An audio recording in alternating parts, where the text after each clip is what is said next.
Adam, are we all set?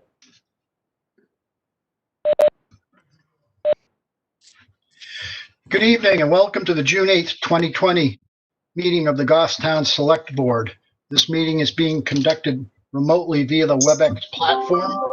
Public access is available via telephone. There will be more instructions on that shortly. I'd like to start with a Pledge of Allegiance. I'll recite the pledge. If you'd like to join me, feel free. Excuse me, Collis. Yep. We're not quite on yet, TV. Oh, we're not? There it goes. Now you are. Okay. Yeah, there's a little bit of a delay, just to remind members. Big delay. Okay, I'll restart then. Okay, good evening and welcome to the June 8th, 2020 Select Board meeting for the town of Goffstown.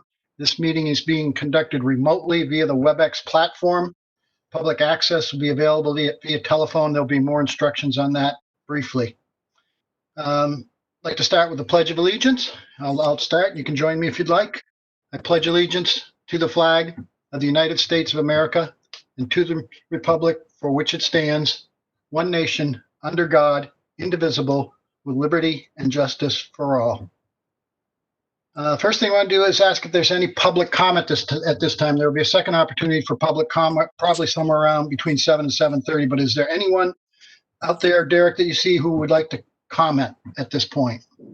Mr. Chairman, right now there is nobody that has called in on the telephone line. I just ask that you go through the e-meeting checklist because that does provide the telephone number to anyone who might be watching. Yep, let me get to that. So this is the right to know checklist for these remote meetings. As chair of the Goffstown Select Board, due to the COVID-19 outbreak and in accordance with Governor Sununu's emergency order number 12, pursuant to Executive Order 2020-04, this board is authorized to meet electronically. Please note that there is no physical location to observe and listen contemporaneously to the meeting, which was authorized pursuant to the governor's emergency order. However, in accordance with the emergency order, this is to confirm that we are doing several things. A, providing public access to the meeting by telephone with additional access possibilities by video or other electronic means. The town is utilizing the WebEx platform for this electronic meeting. The public has access to contemporaneously listen and, if necessary, participate in this meeting through dialing the following telephone number, area code 603-766-5646, and using the participant code 785-645, followed by the pound sign. B, providing public notice of the necessary information for accessing the meeting. The town previously gave notice to the public of how to access the meeting using the available telephone number with a posted agenda. C, providing a mechanism for the public to alert the public body during the meeting if there are problems with access. If anyone has a problem with telephone access, please call 603-384-3624 for assistance. And D, adjourning the meeting if the public is unable to access the meeting. In the event the public is unable to access the meeting, we will adjourn the meeting and have it rescheduled at that time. Please note that during this meeting, all votes taken will be done by roll call vote. And we'll start the meeting by taking a roll call of attendance. I'll ask for each member of the select board to identify themselves and affirm that there is no one else with them in the meeting or in the room where they're watching this meeting. Again, I'm Collis Adams. I'm chair of the select board. There is no one in the room with me. Vice Chairman Boyer? Kelly? Kelly Boyer, nobody in the room with me. Thank you. Selectman Georgantis?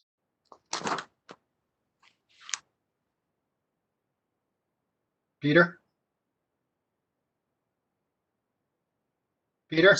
Sorry about that. Yeah, Pete Georgantis, nobody in the room with me. Thanks, Peter. Mark? Mark? You're up, Mark. You there? How about now? Yep.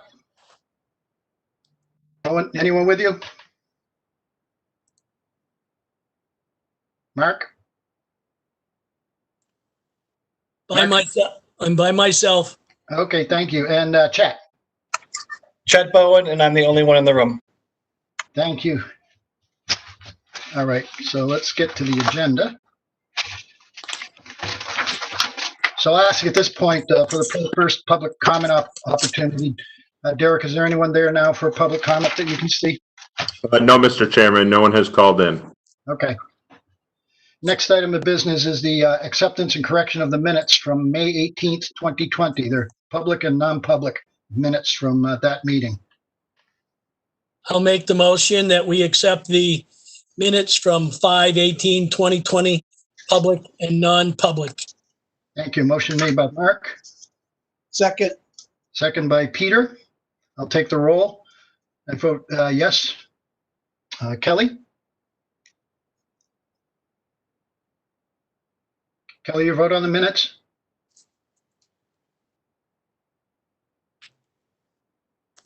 Kelly?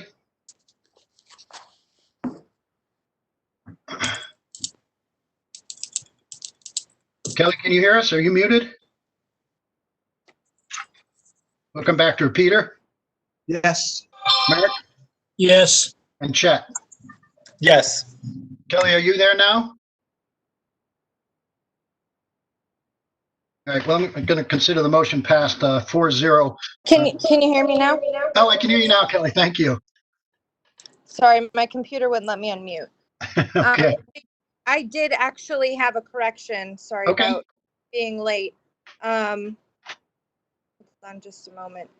There were a few sections where it said Finance Director Boyer. So I'd like to have that corrected. Certainly. Basora. Anything else, Kelly? Nope, that was it. Anyone else? Seeing none, I already heard the vote. It was 5-0 in favor of the motion, so the minutes have passed and are accepted. As corrected. As corrected. Yep, thank As you. corrected. Let's see, are there any announcements at this time? Did I see one, Derek? Yes. Yes, Chad Wallace Road. 4. Yep. So I do have an announcement for a traffic alert on Wallace Road construction on June 9th, 2020, which is tomorrow. This is requested by the Public Works. The Goffstown Department of Public Works will be replacing a road culvert crossing on Tuesday, June 9th. That's tomorrow. Wallace Road between Shirley Road and Addison Road will be closed for this replacement. All traffic will be detoured around the work zone using Addison, Goldfinch, Eagles Nest, and Shirley Hill. Delays should be expected. Please note, Shirley Hill and Wallace Road will not be closed at the same time. Shirley Hill will remain open during the Wallace Road work. Please contact the Goffstown Public Works at 497-3617 with any questions. Thank you for your patience during this culvert replacement work. Any other board members have announcements they'd like to share? No, seeing none? We'll move along. We have a couple of appointments tonight, one at 6:10. We have a public hearing at 6:30, and then we have another appointment at 6:45. What time is it now? It is 6:09. It's close enough. We're going to go to our 6:10 appointment. That's with David Pierce. David, I think you're on the line, aren't you? Oh, yeah, I see you. David, would you like to talk about your request for the appointment? Share some information with the board and those who may be watching. Okay, am I on? Yes.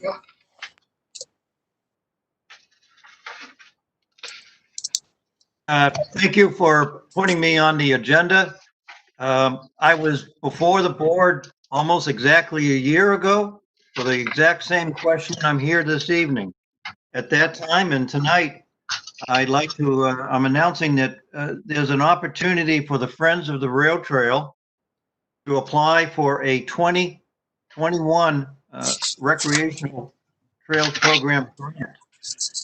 My intention is to submit for that grant to complete the section that I show on a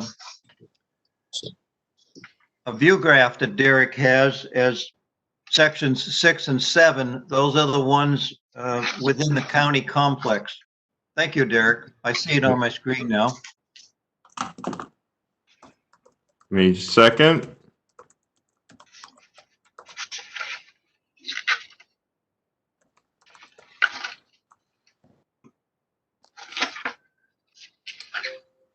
My grant application, yes, that shows section 6 and 7 are add up to be 1/2 of a mile from Danish Park Road to Henry Bridge Road. A year ago, I asked the Trails Bureau to give me a grant for this project, and unfortunately, it was denied, and we're having a year without any significant project. In reapplying to do the exact same area, I'm changing the scope of the work a little bit so that perhaps it'll be more favorable in the rating of the evaluation. Derek, if that could be lowered slightly, that's fine. Thank you. Last year, the board allowed Public Works to do that second task on the left, which was haul, spread, and compact nip-pack material. The first task I would have contracted out, and the last task I would have contracted out, dealing with loam and hydro seeding. Well, if I put in the exact same application, why would I expect a different outcome? I want to make this more favorable this year. I had two thoughts about this. In a previous session, one of the board members mentioned grading of this exact same section to remove some of the washboard effects of the erosion. And I discussed this with Director of Public Works. He indicated that I could add that task to the role played by Public Works because essentially it is the labor of a grader operator, and it would have the least impact on other labor operations performed by that department. The last task of loam and seeding is more labor intensive. And so I chose to keep that as a private contract run by the Friends of the Rail Trail. What that allowed me to do is that the amount of money I'm asking for the grant changes from 37,000 down to a little over 16,000.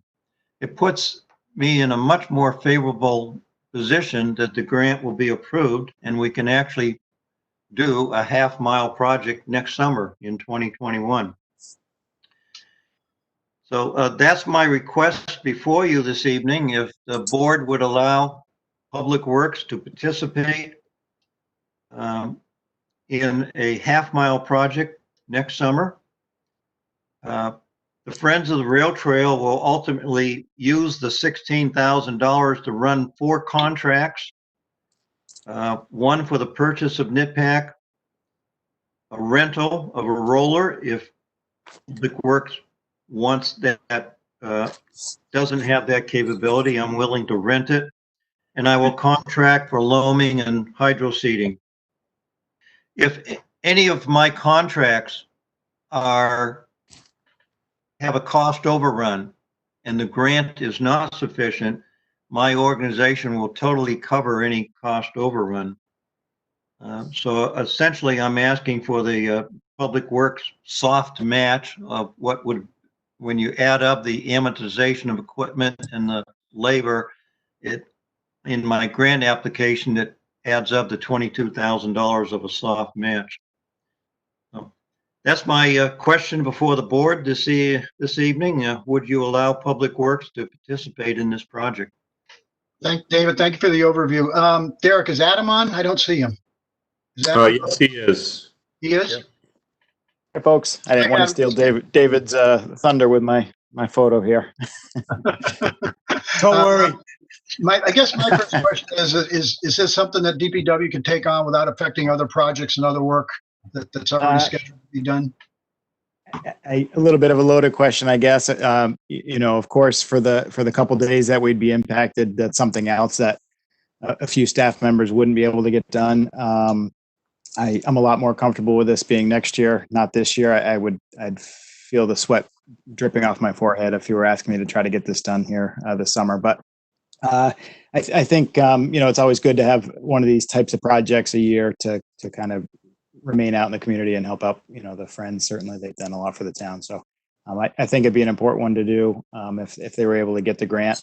My only real request might be on the rough grading, if that could be flexible enough, or maybe Mr. Pierce could write the grant request to allow potentially renting a small piece of grading equipment there in case it looks like our grader might just be too big for the job in any of those little sections. David? Yes, I'm willing to put an additional contract on my grant application, and I'll coordinate with you tomorrow as to the cost of what that contract might be. All of the tasks that would be performed by Public Works need not be continuous, one day after the other. It could be one day of work this week, one day next week. It's very flexible. The only one constraint I have, if I were to rent a vibratory 5-ton roller, it's $900 for a week. But if there was some emergency came up and you needed that roller to be extended, once again, that's a cost overrun, and I'm willing to bear any cost overrun. Hollis, I have a question. Yeah, go ahead, Peter. I have a few questions, actually. First of all, Where's yours? the grubbing, vegetation, rough grading. It says town equipment and labor. You don't have a time frame attached to that. So is that something that, whereas if you go down below, you say 3 trucks, excavator, Bobcat, 3 days. Thank you, Peter. Yes, in my grant application, I specify that that's 1 day of grubbing out the vegetation that's on the mainly on the shoulders, and then 1 day for the fine grading. Once again, that's a grader operator. Part of the grubbing is actually picking up all the remains of roots and stumps and tossing them into a truck. If my volunteers could be allowed to work side by side with public workers, we'd be willing to assist in that task, which would be a day long. So again, going to my question, you don't have a dollar value assigned to that. Is that, you must have figured something in order to get to the $22,200 soft match.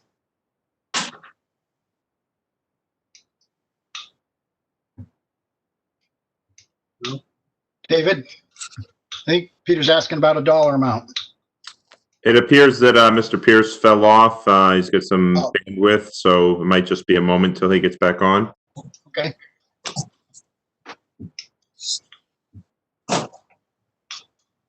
Anybody have questions for Adam, or any concerns or comments they want to share with board members while we got a minute here?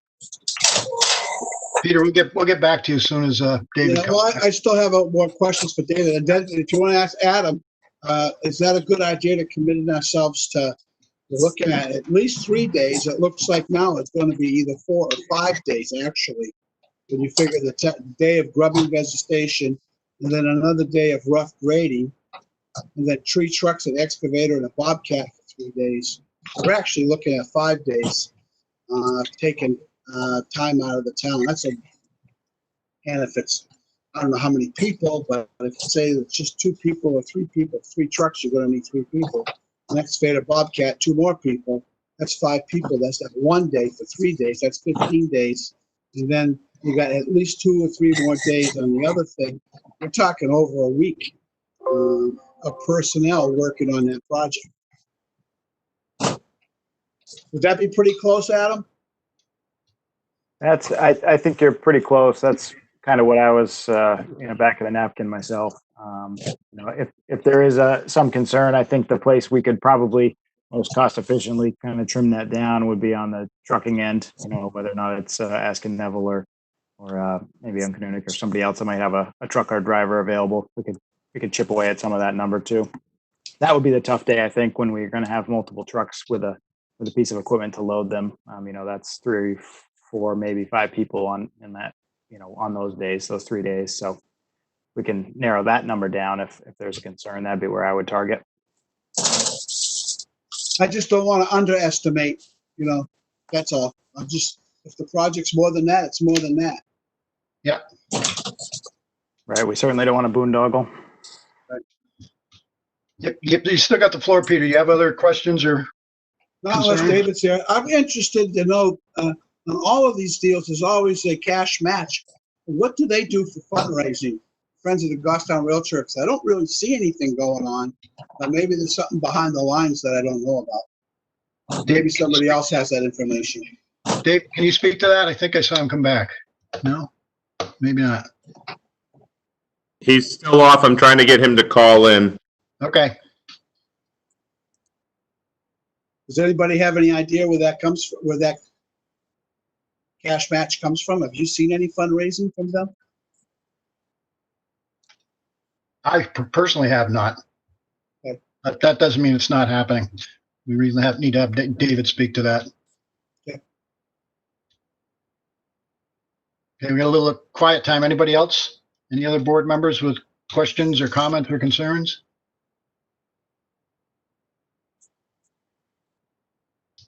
All right, Derek, seems like we need to get some sort of a feel from David as to where their match is coming from.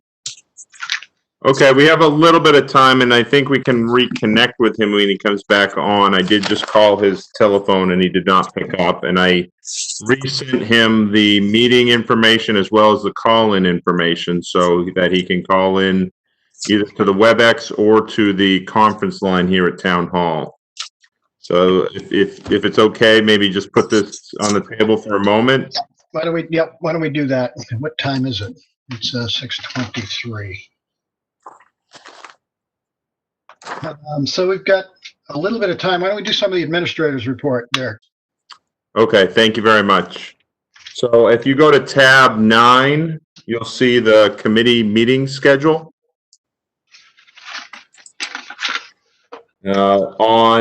Let's see, I just want to make sure I see a lot of people. Oh, I see Mr. Pierce is coming back on. Oh, There it is, it's there. David's back if you'd like to finish up with that item. So David, the question was, where's your match coming from? What have you been doing for fundraising? Is that right, Peter? That was Peter's Well, that was question. one of them, and I also talked with Adam about the number of hours, actually. I wouldn't want to keep David out of the loop, things we talk behind his back. But you can always review the meeting if he wants to see what we said about that. But then I had a question, David, was you guys always come up with a cash match. What do you guys do for fundraising? Our basic fundraising is through membership in our organizations. We consistently have 30 to 35 people every year making donations through membership fees.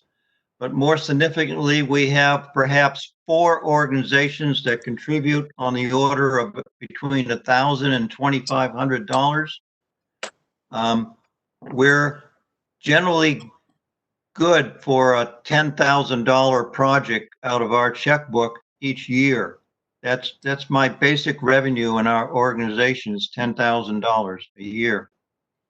For example, in 2018, we funded $9,000 against a project, and in 2019, we funded another $9,000 against a contract as a project. Okay, and then you have the 22,200 is a soft match. It's really not a soft match. That's actually what it's going to cost at least to do that project from the town side. So I'm not, you call it a soft match is because that was the way you call it on the grant? Correct, Peter. In the application for the grant, I have to document the soft matches, whether they be labor and equipment or monetary. And in this case, the contribution of the labor and the equipment adds up to $22,000. Based on the advice of the finance office, I'm using FEMA cost of the amortization of the equipment.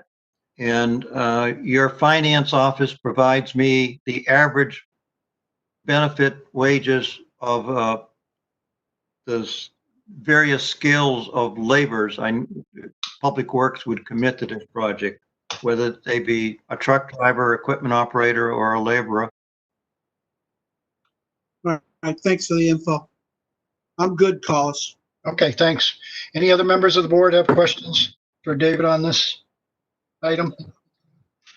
So Derek, I think what we're looking for is the board. Collis, I'd like to make a motion that Thank you. allows the Friends of the Goffstown Rail Trail to proceed with a grant application. I think that's what David's looking for. That's what he's looking for. Yep. Our support for the submission of a grant application. Motion by Peter, second by Kelly. Any discussion on the motion? I'll call the roll. I vote yay. Kelly, Yes. Peter, Yes. Mark, Yes. and Chet. Yes. Thank you. The motion passes 5-0-0. Thank the board, and I hope to be back before the board in November with good news that the grant has been awarded. Okay. Yep, you're welcome, David. Thanks for participating tonight. So we have a 6:30 public hearing. We're a couple of minutes early. Derek, are there a couple things on your report we can knock off real quick? I don't want to start the public hearing before the assigned time.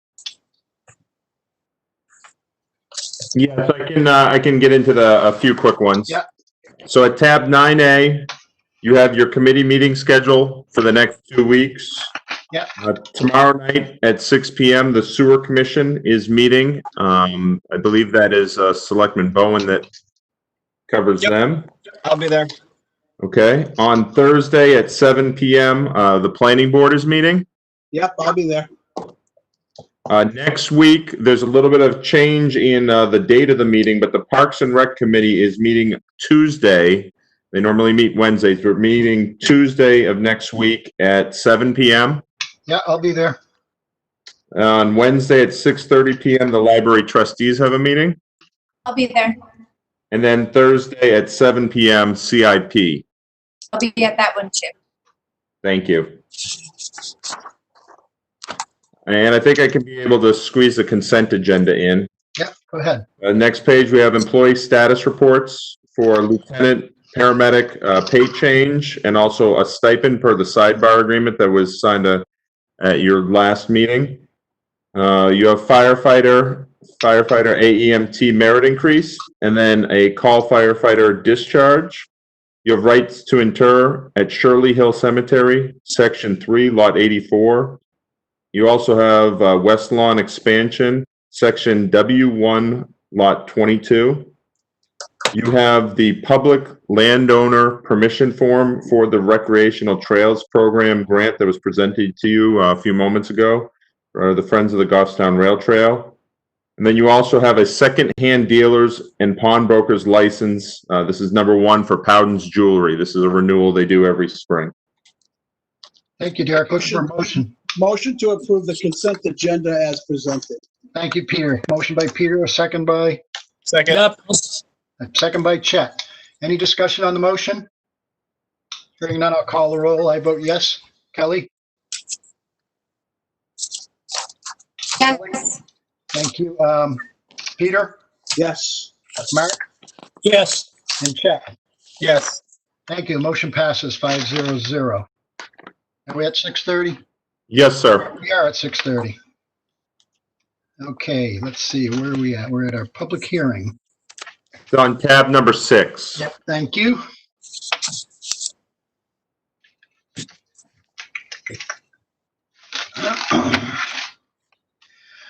Okay, this is a public hearing under RSA 72:74. Pilot program, that's an acronym that stands for Payment in Lieu of Taxes agreement. This is for a solar array with New England Solar Garden. This is located at Gentle Slopes off Route 114 and Shirley Hill Road, tax map 3, lots 47-1, 47-2, 47-3, 47-4, 47-5, 47-6, 47-7, 47-8, 47-9, and 47-10. Eric, is somebody from Gentle Slopes with us tonight? Yes, Mr. Andrew Keller from New England Solar Garden is here this evening. Thank you. Good evening, Mr. Keller. Good evening, everybody. Would you like to say a few words? Again, just appreciate the board's time. We had a kind of introductory call last month, which I think was well received. I think a lot of questions were answered. I was able to work with Derek and the assessor just to get the actual pilot agreement organized and updated based on the kind of wishes of the board's discussion last month. That has been reviewed. I think there was a couple of minor edits that we went back and forth on. And we prepared it for, depending on the outcome of this evening's public meeting, we would ask for the board's consideration to sign that agreement and allow us to continue moving down the path. We have started to do some of the initial pre-construction work, like cutting some trees and starting to get ready for full construction probably later this summer or early fall. So this is a critical item to get done for us so we can keep things moving forward. So I think that's about all we have for tonight. So looking forward to answering any questions the board or the public has about the pilot agreement. Thank you. I just want to note before we get there that I want to note that notice of this public hearing was published on May 29th, 2020 on page B8 of the Union Leader and is also posted at the town hall and on the town website. Are there any questions from board members regarding the proposal? Okay, seeing none, I'm going to open the public hearing to accept public comment. Is there anybody from the public who would like to comment? Mr. Chairman, we do have one person on the line. I'm going to unmute their telephone. If you wish to address the board, please state your name and then provide comment to the board. Good evening. Who do we have with us?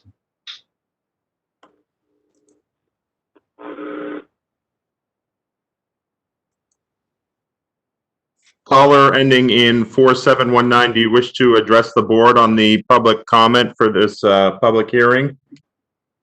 Oh, thank you. I didn't realize you were taking your middle speed. Actually, I'm just calling to listen. I'm very interested in the proceedings in the project. I actually work for a solar company based in New Hampshire called NR Solar, and actually, I don't have any other specific questions or comments at this time, but thank you for allowing me to speak. Okay, thank you very much. So, Derek, could we just get his name and address for the record, please? Oh, yes, just for the record, could you provide your name, please? Yes, my name is Scott Kavanaugh. I live in Litchfield, New Hampshire. Thank you very much. Thank you. Thank you. Mr. Chairman, we do have one other person on the line. Okay. Can you provide your name, please? I have, for the telephone ending 9320, do you wish to address the board for the public hearing on the payment in lieu of taxes? No, I have a question about the Gentle Slopes solar array. This is the public hearing for the payment in lieu of taxes agreement for the Gentle Slope solar array. So this would be your opportunity, if you could identify yourself and provide an address, then you can ask your question or make your comment. Sure, thank you. Lisa Webb, I'm at 46 Magnolia Drive off of Shirley Hill. Do you have a map to show where this the solar arrays are planned on Shirley Hill? It's a pretty large road. Andrew, could you, if it's all right with the chair, maybe Andrew could describe, or I could take a shot at it, Mr. Chairman. What's your preference? Yeah, let me have Andrew describe it. That'd be good. Okay, no problem. So the location of where the solar panels will be going is if you're coming down Route 114 up towards the set of lights, as you cross underneath the utility transmission lines, the big huge lines that cross over the road. If you were to look up to the left, they will be up to that part of the array, kind of to the southern part of the array is where the majority of the solar panels will be located. So you're coming up Route 114 towards 114A from Bedford, Correct. and then you cross under the power lines. You're talking about the lots. They're on the left-hand side heading up towards Pinardville area. That's correct. Yes. Okay. And this is going to just be, this is for commercial use? Is it for the residential use in this area? It's a large residential area. Well, it's a solar array that's going to feed into the power grid. And Andrew, I'll let you just address the specific details.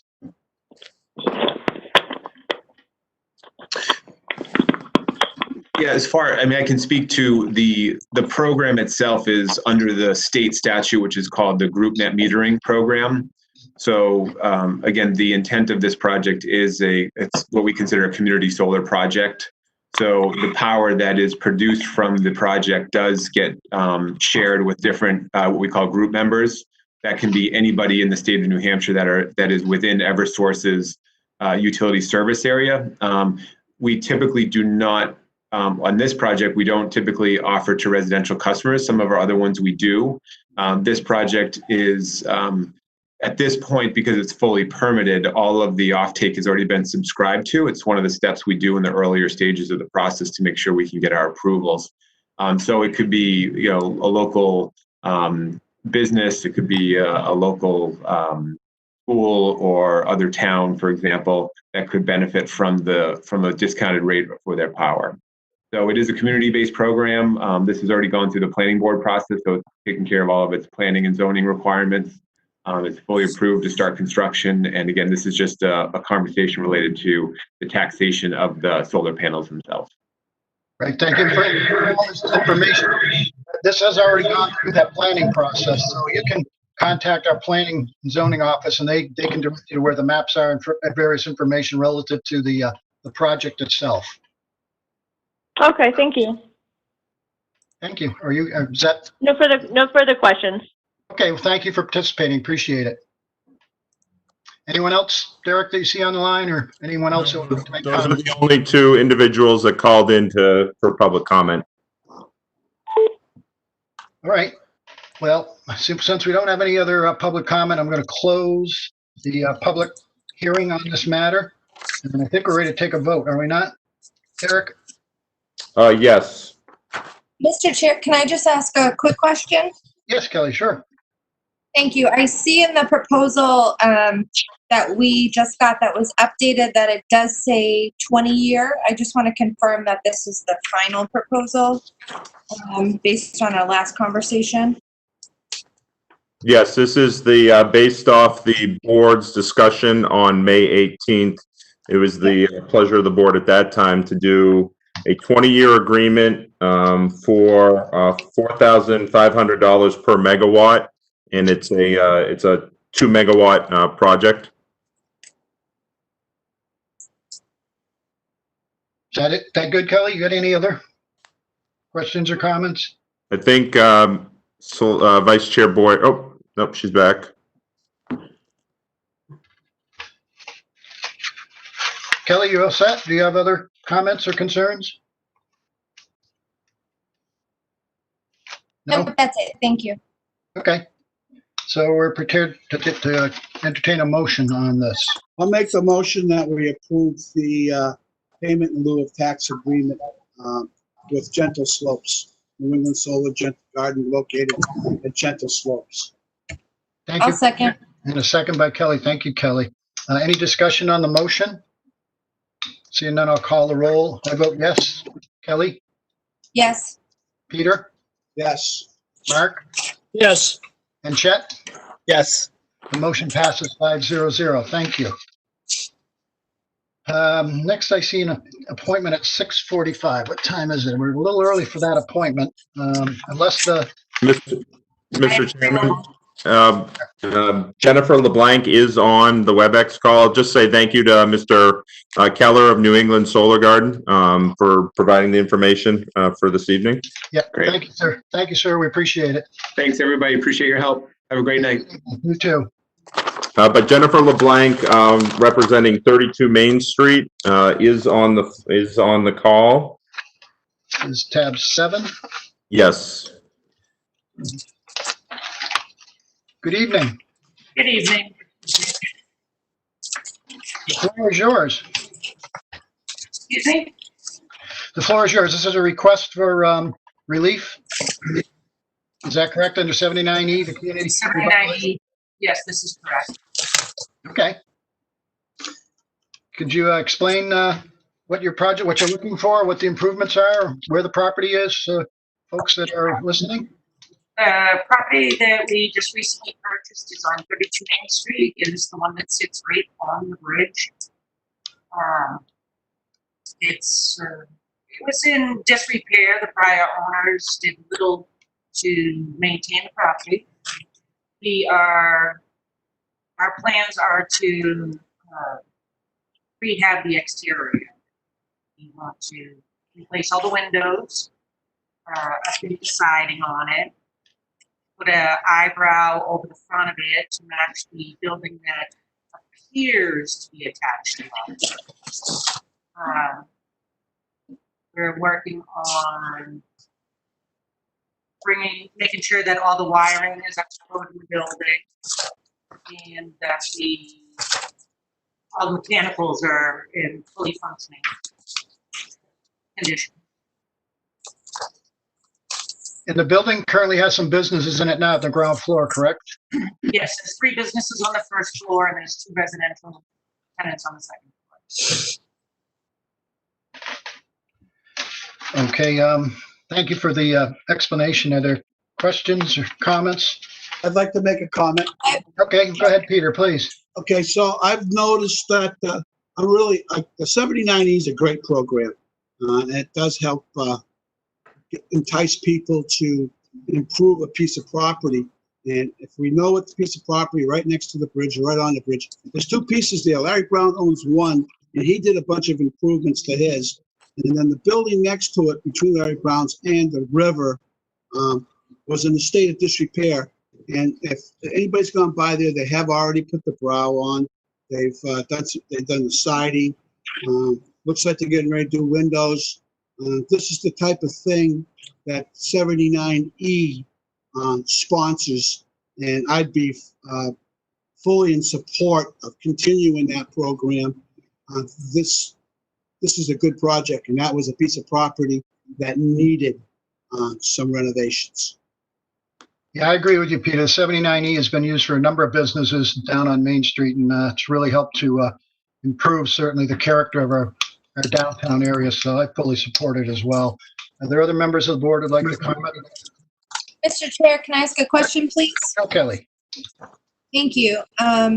Jennifer, thank you for the information. The first question I have is the question on the application that asks if the building is listed on or eligible for the State Register of Historic Places. Was not answered. Do you happen to know the answer to that question? I honestly do not know that answer. Okay, thank you. And then my second question is on the estimates. Are these actual estimates from a contractor or service provider, or are they just? These are rough estimates based on, my husband and I actually have a construction company. We have partners in this building, but we own a construction company, so we know the averages of what things cost to update, maintain, and repair, replace.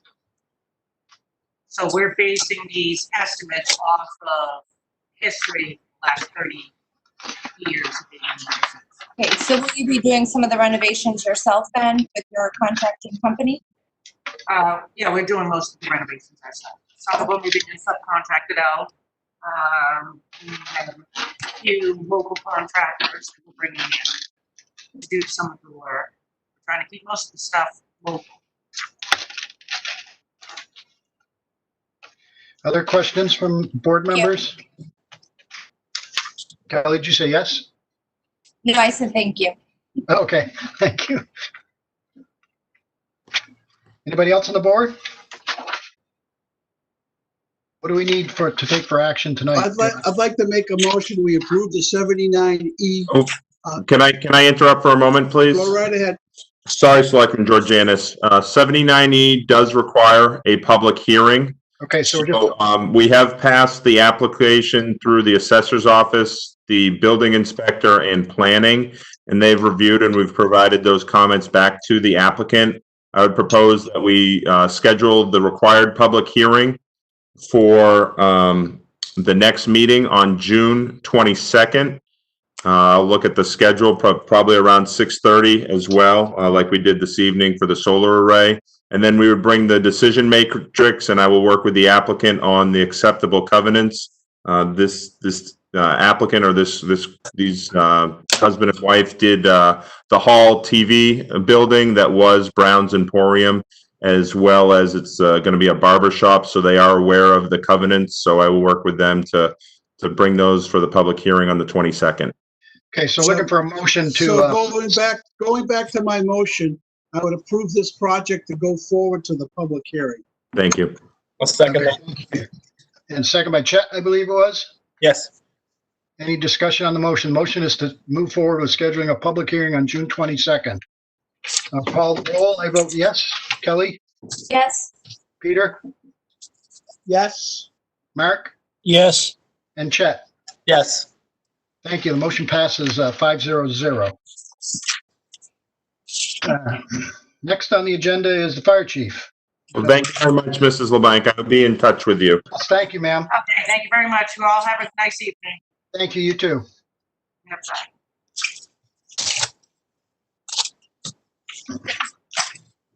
Chief Allard? Yes. Good evening. Good evening, Mr. Chairman, members of the board. We're at tab 8, folks. So I'm here. Yours. Thank you, sir. So I'm here tonight to give the board a final update on our 26-week trial period for a 24/7 schedule change for the fire department. Before I start, I really just wanted to take a minute to thank the entire board for allowing this work group to get back together and this project to take place. As we've gone through this project, I've found notes dating back 40 years of discussions on 24/7. So thank you all very much for letting this happen. It's certainly been successful, which I'll talk about. I'll just give, if anyone's watching, I'll just give them a little bit of background on the committee itself, which I gave an update about a month ago. But for those who aren't familiar, back in July of 2019, the board approved the work group to get back together. The work group consisted of Selectman Boyer, the town administrator, our members of our call fire department, professional firefighters of Goffstown, as well as myself. We spent several months putting together a plan to transition from days only for our full-time people to a 24-hour, 7-day-a-week schedule. That program started officially on December 16th. And inside your packet this evening, there's a whole bunch of data that we've been tracking throughout that, which I'll just highlight some of those things for the members of the public. So in the packet, you'll find it's kind of broken into a couple sections. It shows just some positive feedback we've received from the public via social media and/or letters received to Town Hall or to myself. You'll see a month-by-month staffing level information. So if the board remembers, prior to making this transition, some nights in town, we only had 2 people working for the fire department to cover the entire community. Today, we've had 6 members, so 3 at each station. There have been some nights where we're in a learning curve, so scheduling-wise, we've had some learning issues that we've fixed at this point. So we've gone from 2 people a night to 6 people. And I'm sure I know I've had this discussion with the board some nights. I was the only paramedic available to respond to emergencies. So this is a huge change. Today, 100% of the time, we have paramedics on every day of the week, 24 hours, 7 days a week. That's a huge benefit to the community. You'll see in your packets also we talked about a month ago about the reduction of the response times. So depending on the month, it's anywhere from 9% reduction to a 22% reduction. And then lastly, we've tried to do a really good job of keeping open lines of communication with the staff and make sure our employee satisfaction has increased. And you'll see I've met with numerous individuals consistently, almost on a daily basis. We've done several surveys internally. And the last survey we did with some of the published results in your packet this evening, I'll just touch on a couple of those. So 90% of the response that came back from our employees are extremely satisfied with the schedule change. 94% have seen an improvement in their home lives. So prior to this, there was very few weekends our firefighters got to spend with their families. Since the transition, that's definitely improved. The one section I'm probably most proud of is our part-time call members and full-time are really one team now. That has certainly improved through this transition. And then they have a lot of face-to-face communication. And then just a couple last points before I'll entertain any questions. We've been able to do this with operating within our budget that was approved by the town. Our employee retention has never been better. Since this has happened, we have not had any people leave. As a matter of fact, some of the newer employees that we have turned down jobs elsewhere to come to Goffstown. And lastly, keeping the budget in mind, there are times where we monitor our manpower levels, and you actually have 2 paramedics on staff now in command staff roles. So there are times where we actually will take those roles and go on calls with people as needed. So I'll certainly entertain any questions or need any clarification to the board. Thank you for that overview, Chief Allard. Board members have questions for Chief Allard?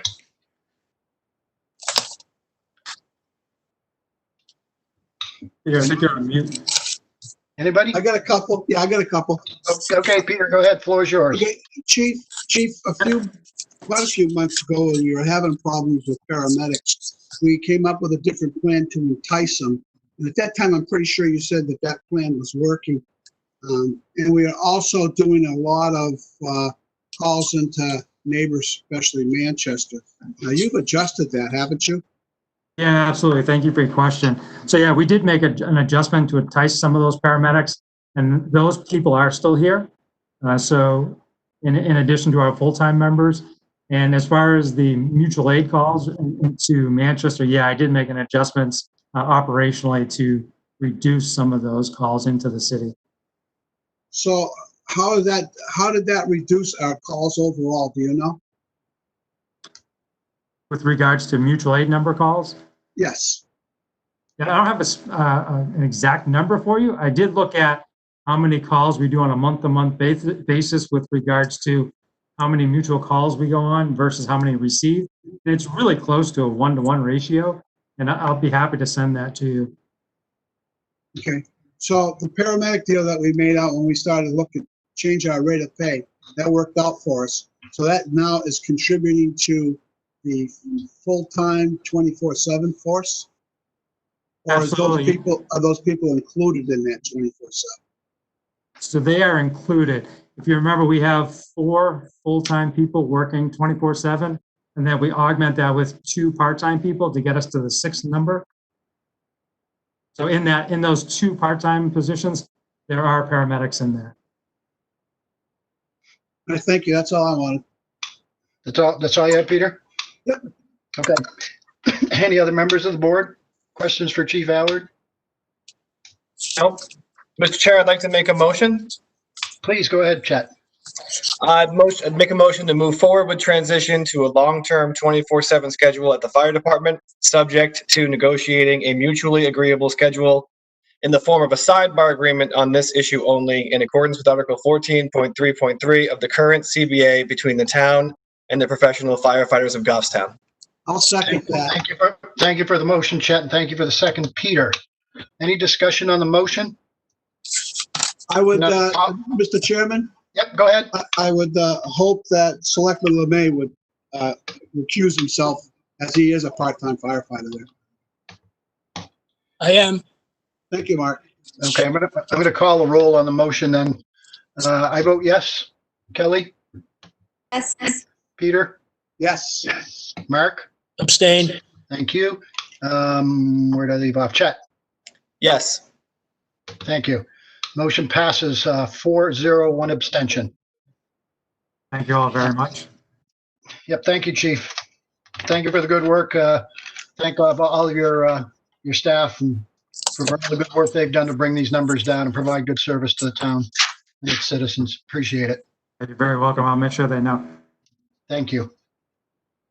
We need to get back to the town administrator's report. We left off with, I think we're at item D, the sports complex. Sure. Derek, I believe. Mr. Chairman, we're actually at tab 9C, so I've got those 3 pages. Yep, okay.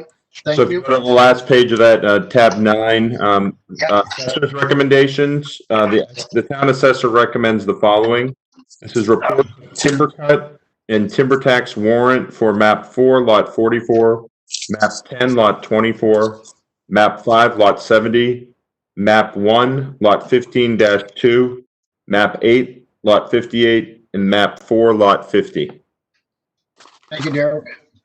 Motion to approve the assessor's recommendation is presented.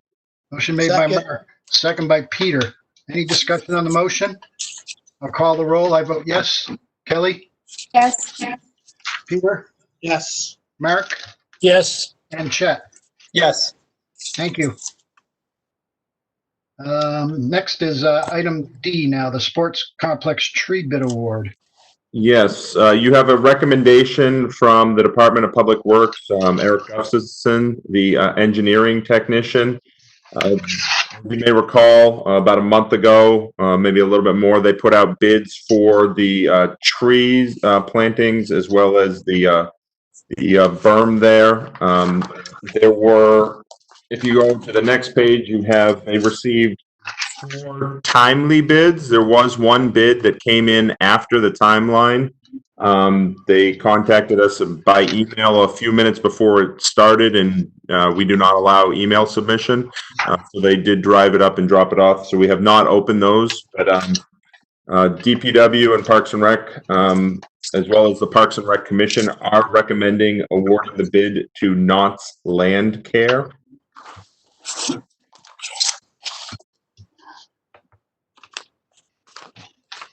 Need a motion for that, Derek? Is that what you're looking for?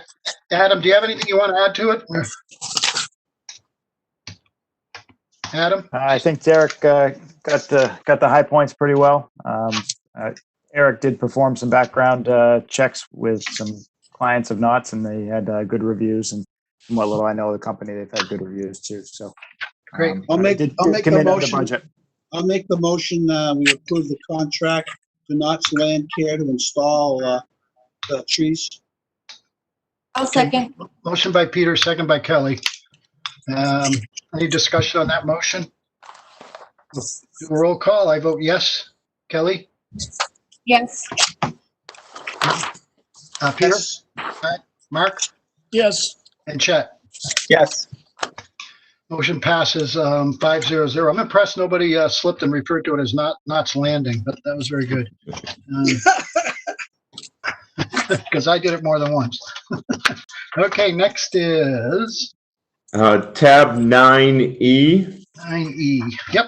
This is a joint use agreement between the town of Goffstown and Eversource. This is really to use the land that is under the transmission lines that run over that section. So this is again a joint use agreement. This was put together and again comes from Eric Gustafson over at DPW. So we'd be looking for a motion to approve as presented and allow the chair to sign all 3 copies. I have a question. Go ahead, Peter. Has this gone through the town attorney? This has not gone through the town attorney. So should we wait to approve this until it does go through the town attorney? Would that be the appropriate thing to do? I don't think we have typically sent these types of joint use agreements to the town council in the past. If it's the board's pleasure, we can start that process. So is this copied from something else? Adam, you want to weigh in? Yes, sure. Thank you. So this is the primary reason for this document is it kind of relaxes Eversource's restrictions upon us. So they're giving up some of their rights, albeit, within the confines of what they're saying we can do there. But in this case, we're not giving up anything. They actually could tell us we could do nothing underneath those power lines if they wanted to, based on their original easement. About 5 or 6 years ago, we met with some folks at Eversource when this project was being proposed through the AOT permit, and they said, okay, down the road, once you're ready to go, we're going to need to have one of these in writing. But they gave us a rough framework of what they wanted in the easement area and what they wanted outside the easement area. So in this case, they're giving up some of their rights. If certainly could send it to town council, but I think where it's we're not really getting anything, or not giving anything, I should say, away. We're the recipient in this case of some ability here. I think it might just be money thrown out the window if we do. So they're yeah, okay, but my concern is what happens if something comes up and they say, oh, we have to pull it, we can't do anything, we have to do something different. We have something protecting us for that.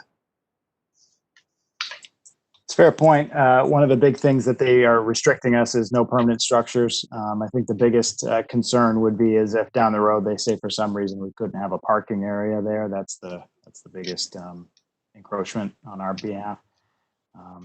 So certainly if you don't have a parking area, it's hard to have an athletic field, but we do have some room outside the easement area that we could do that, I suppose, if it push came to shove. But if it is a concern, I think it'd be a pretty quick review for an attorney. I'm not trying to spend town money, believe me. I want to make sure our butt's covered, that's all. How about other members of the board want to weigh in on this? What are your thoughts? Think it's, Collis? Yep, go ahead, Mark. So I just heard Adam say no permanent fixtures allowed. What about the buildings we're going to put on the premises? What would happen to those? Didn't we making a couple of small sheds or small areas down there in the plan, as I remember? That's right, sir. They are requiring us to have that outside their power line easement. So it will be on the parcel, but it just can't be underneath the lines. Yeah. It's not a big deal. It's a big piece of property. As far as parking goes, Eversource typically doesn't have a problem with the power lines. In fact, it's less maintenance for them within their easements. So at least that's been my experience with them. Another one of their big concerns is fencing. So any longitudinal fencing, you have to be real careful about where it's placed, how it's run, and if it's grounded or not, since you can induce some current. So there's some language in there about that. Other members of the board? I have a question. Sure, go ahead, Kelly. Thank you. Adam, the number 15 talks about an H2 load rating. Eversource is not responsible for damage to improperly installed subsurface systems within the easement. Is that just something that they add to this, or are there any plans for us to do anything like that? I have to defer to the plan. I believe there are a couple of culvert pipes that would be through the easement area, so those would normally be a load rated item anyway. But Okay. I can't, off the top of my head, I can't remember if they run through it or just by it. How about sprinkler systems? Yeah. Or near it. So, a question, Adam, are they talking about subsurface systems in general, or are they talking about subsurface disposal systems, septic systems, which in many cases are designed for H20 loading? I believe that this is in reference to anything below surface, so drainage, stormwater, any kind of water lines or anything. I have one more question. Does this impact in any way insurance or any kind of coverage that we need to have It says they're not responsible for damage, so I'm just wondering if we need to be prepared for something to go wrong. Yeah, that's a good question. Yeah, Are we that one, helping I out? think, I don't believe, Derek or Rick could correct me if I'm wrong, I do not believe Primex has had a chop. So that may be a worthwhile pit stop for this. Yeah, We can do that. There's just a couple things where they negate any responsibility for if they come onto the easement and have issues. So I just want to make sure, as Peter mentioned, that our butts are covered. So I'd like to know the answer to that question, please. that's a good question, Kelly. I think that's worth investigating, Derek. May I make I don't know if you need a motion, but I'd like to continue this until we get a little bit more information. Yeah, I think that's a good idea. We'll table this until the next meeting. Put it on the next agenda meeting, Derek, and see what you can find out for us. Yes, sir. We'll work with the Primex and the town council on that. Okay, thank you. Now we're at item F, which is the road tracking form. Yes, this is a road tracking form for a turnaround easement to the town of Goffstown. This is for Campbell Court. This was a lot line adjustment that was approved by the planning board earlier this year in February. And again, this was a requirement, this turnaround easement was a requirement of that plan. You have the language of the quitclaim deed, as well as a picture showing where that turnaround easement actually is. This has got some history to it, right? 2004, a non-residential site plan that was signed by the planning board. Yes, and I believe this was a cleanup item when it went through the planning board process when they did the lot line adjustment. I see. That's how we picked it up.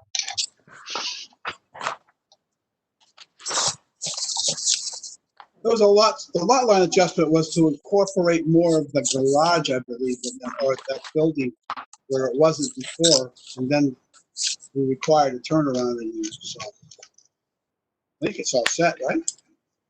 Yeah, it looks like they eliminated a lot line and then, wow, font's kind of small. Yeah. Yeah, and so the yellow is the newly adjusted lot lines. Yes, and then that square shows where the turnaround easement will be, because again, the town maintains Campbell Court, so this is for the town to be able to turn around. Yeah, and it's gone through the necessary planning board. Yes, this is coming over from the planning office. Yep. Questions from the board? You need a motion on the quick claim? Yep, I'll make the motion. I'll make the motion that we approve the turnaround, the quick claim. Thank you, Peter. I'll second that. Second by, was it Chet? No, me, Mark. Mark, okay, thank you, Mark. Yes. Motion and a second. Is there any discussion on the motion to approve the quick claim deed?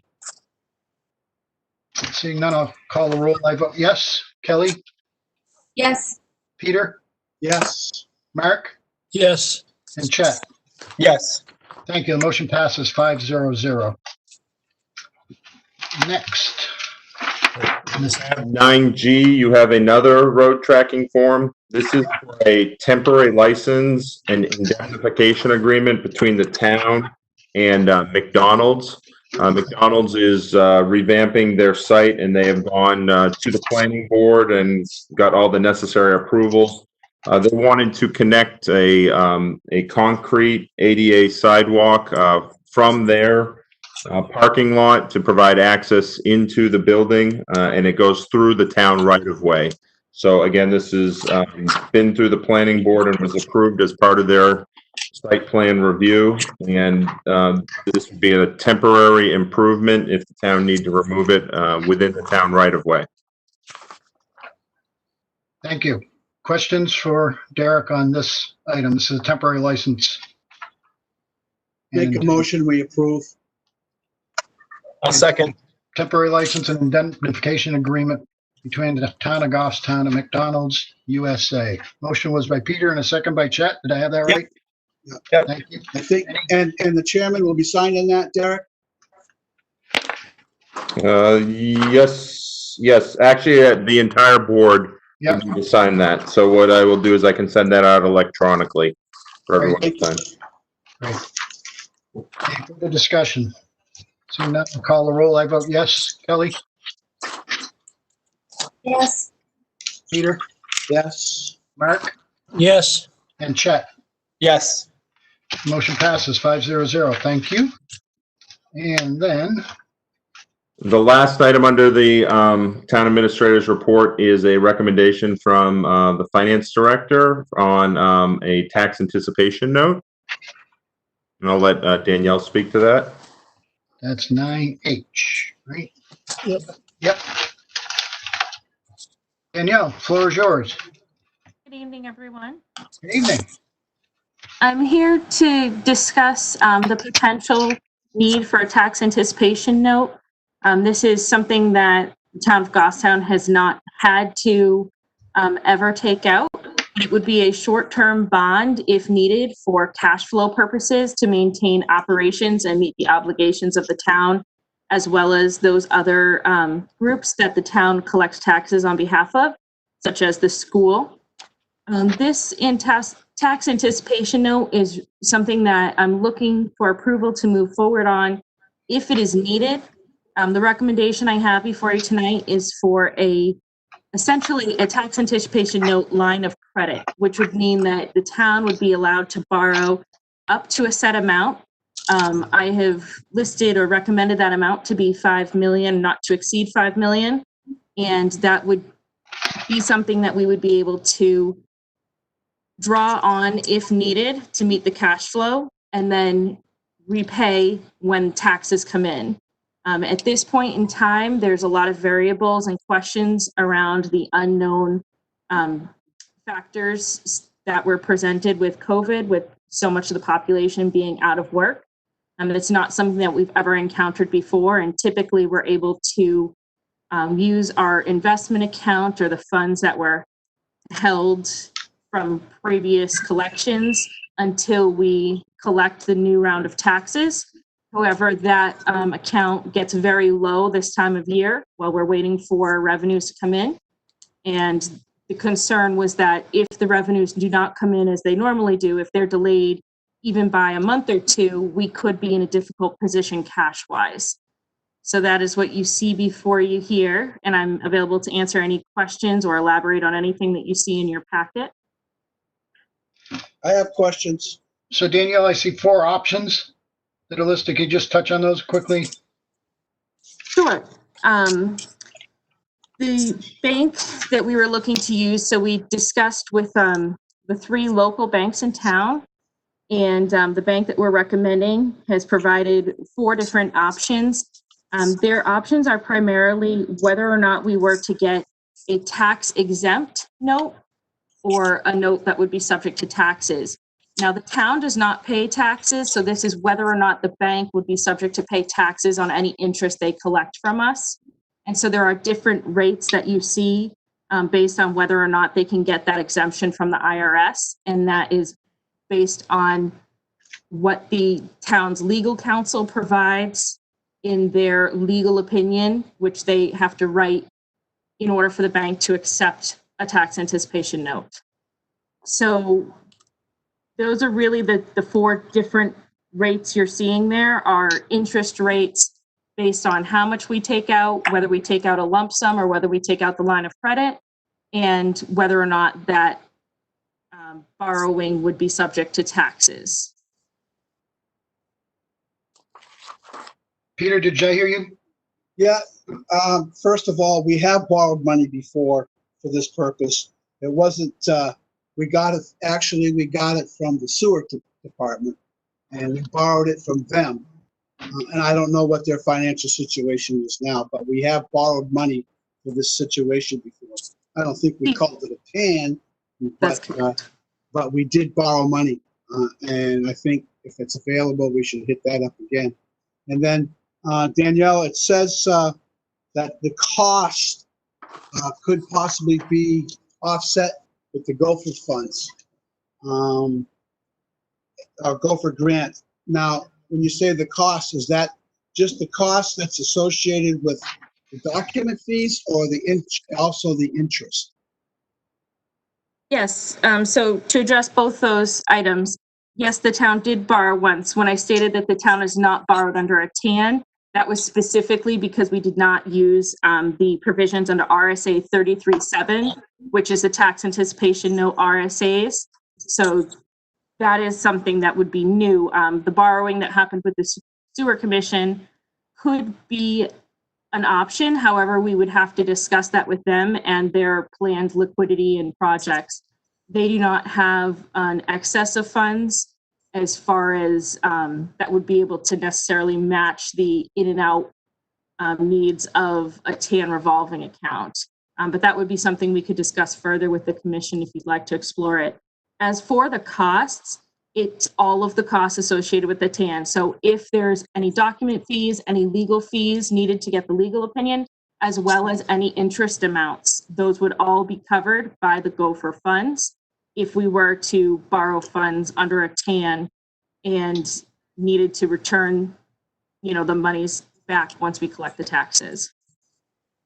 So is there a limit on the Gopher funds that are available out there?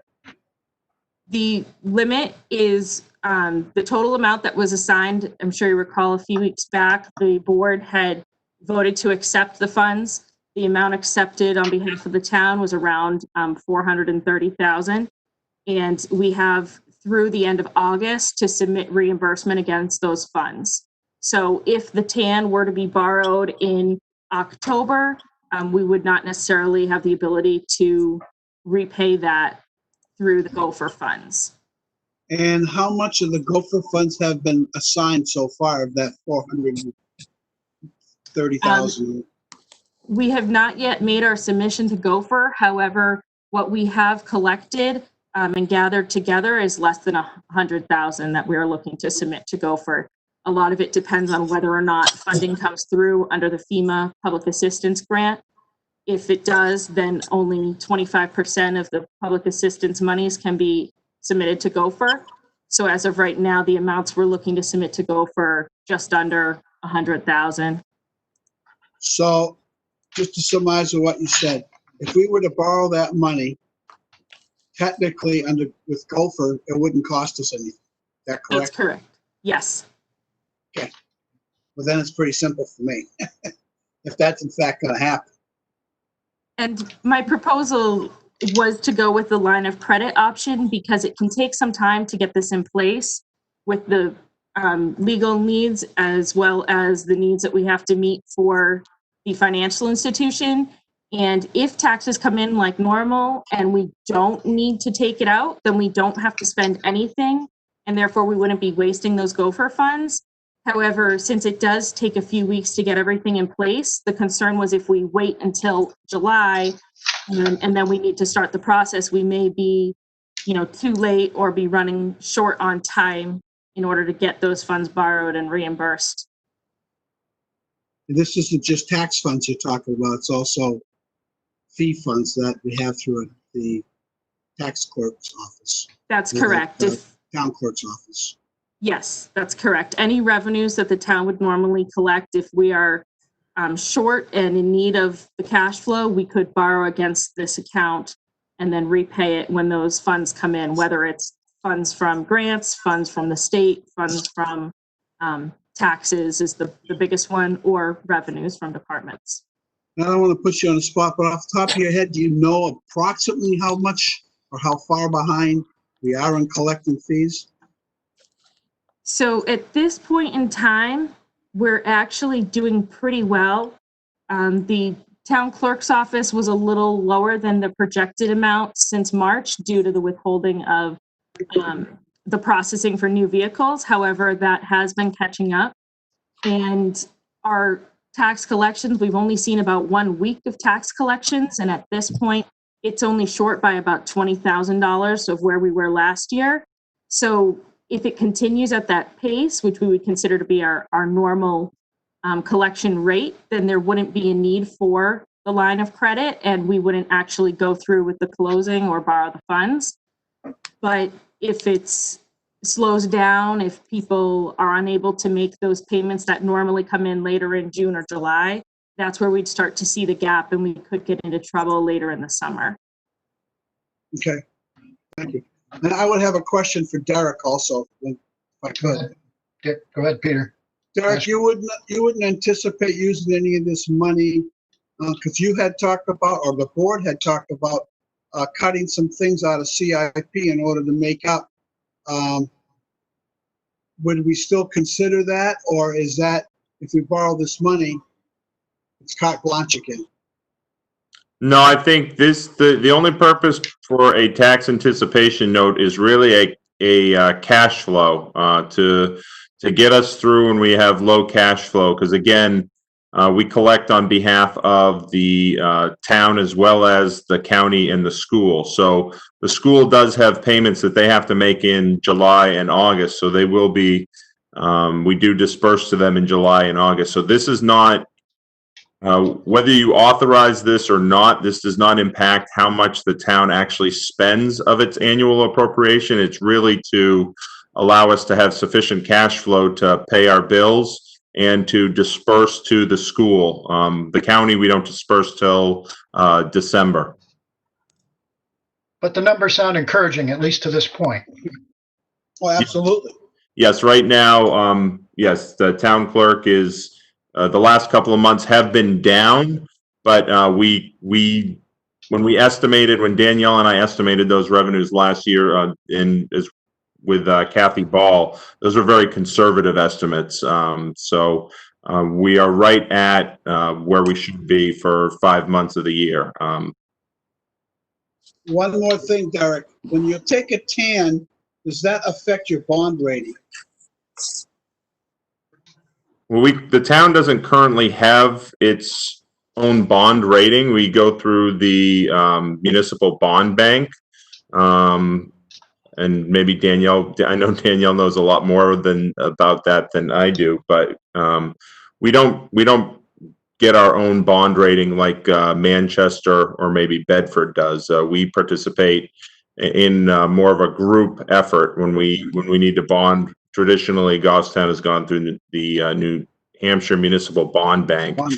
Yeah, and they sell all those at the same time. They have twice, I think it's twice a year they sell those bonds off. That's correct, Derek. So you're rated as a group, so we don't have individual rating. Okay, thank you.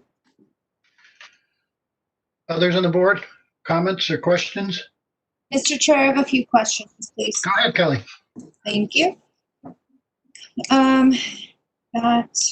Sorry, you answered my question just for operating costs and cash flow. Can I just request that we make this a running update for us, kind of where we are with collections of things in the next month or so?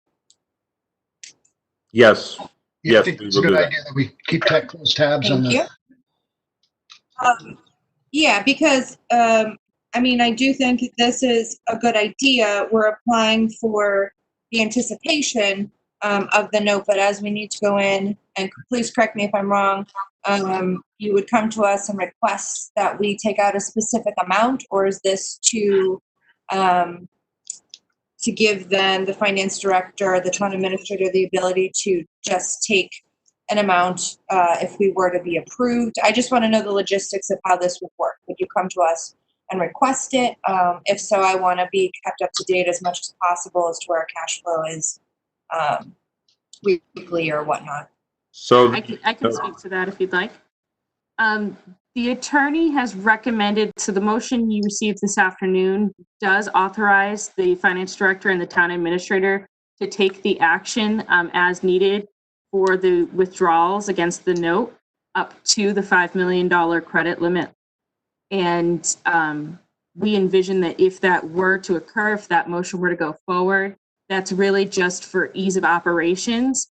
We would anticipate notifying the board at each scheduled meeting if there is any draw against that note, with the regular reports of the cash flow showing why we felt there was a need for a draw at that time. It's just really to make sure that we don't have to run into an issue where we can't make payroll or pay the school because we have to wait for the next board meeting if it's every other week. Okay, and if we were to pull a specific amount, let's say, then we ran into the same issue. If we take another draw from that, does that impact interest rates? Does that add any fees or anything like that? Or is it kind of a rolling draw you can pull? Yep, so the one I'm recommending is a rolling count. So this revolving line of credit would not have any additional fees at each draw. We would just take the draws as needed. The interest rate would be a fixed rate determined at the time of closing. So once underwriting reviews all of the application, they would determine what that fixed rate would be. And their currently market rates are between 2.4% and 3.35%. So it would be a fixed rate all the way through the end of the year, and the funds, any funds drawn would have to be paid back by the end of the year. But in the meantime, while we hold the funds, we only have to make payment on the interest each month. And that would be something we could choose. If we wanted to, we could choose to make no payments or make partial principal payments and interest payments. But the recommendation from the industry, the folks I've spoken with, as well as the bond council, is that you'd want to make your just regular monthly interest payments, which would be subject to reimbursement through Gopher through the end of August. Kelly, do you have a follow-up? Yes, please. So Danielle, you had mentioned the Gopher grant and that the interest and additional document fees and whatnot would be eligible under Gopher. I'm sorry if I missed this, but did you mention when is our cutoff to apply for Gopher reimbursement? So if this is on a rolling basis, can we ensure that this stuff gets reimbursed, or is it just kind of situational at this point? Sure. So there are multiple dates to submit for Gopher funds. The Gopher grants are, there's 3 different sets of dates, and look at the date here. So the funds are to be expended through August 31st, and the final submission is due on September 15th. So we could incur any costs through August 31st, and then we'd have until the 15th for that final submission. Okay, thank you. So Danielle, I'm sorry, Alice, is it okay if I ask a question? Yeah, go ahead, Peter, please. So just on what you said, Danielle, if we went with the rolling request, so anything we were to borrow after those dates, we would have to pay the interest on. Is that correct? That's correct. If we did borrow funds specifically in September through that last quarter of the year, we would be paying those funds unless there was a different program that came about, or unless the Gopher program was extended in some way. Then otherwise we would be paying the interest for those months, September to the end of December. However, based on the revenue projections, we would expect that more revenues would be coming in by that date. And we would hopefully not be in a position where we need to continue drawing that late into the year. So would it be your plan? I got 2 things. So would it be your plan to use these funds first before our regular funds? That way you would be putting money, anything you collected between now and say August 30th, into the bank that you could spend after that amount, and then spend your off of that credit line before that. Does that make sense to what I'm saying? It does make sense. There is an option for us to do that. However, our plan was not to preemptively borrow the funds. At this point, to give you an idea, that investment account has only $2.3 million in it. And for regular operations and disbursements, including the school funds, the transfers to the school average between $2 and $3 million a month. So that $2.3 million doesn't get us really very far. It's about 1 month's worth or less. So if the revenues did not come in at all, or if they were short, that's where we would see drawing those funds. If the board wanted to, we could borrow funds in advance and kind of hold on to them for that, like if we knew a payment was coming in September, but the interest is due for any time that the money is not paid back to the bank. So if we're still holding funds in September, we would still have interest at that point in time. Okay, that's kind of not what I was saying. I was saying, let's say we have in July, a 2 million for the school, and then in August, a 2 million for the school. If we borrow those funds and anything we collected in those months, we saved to use in the September, October area, wouldn't that be advantageous to us instead of using the monies we're collecting as we go along? If it's free money, and I'm not saying it's free money, I'm saying it's not costing us anything.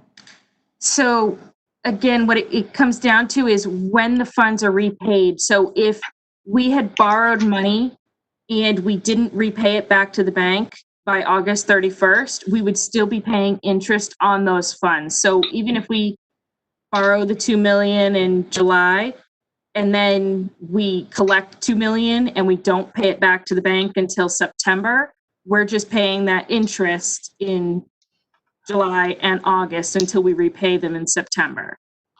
Yeah, So yes, we could do that. Typical of many loans. Yeah. Yeah. And then, go ahead. There was one more question I was going to ask, but go ahead. I'm good. Peter, you still have the floor, Peter, if you got another question. No, I'm good. Go ahead. Any other board members?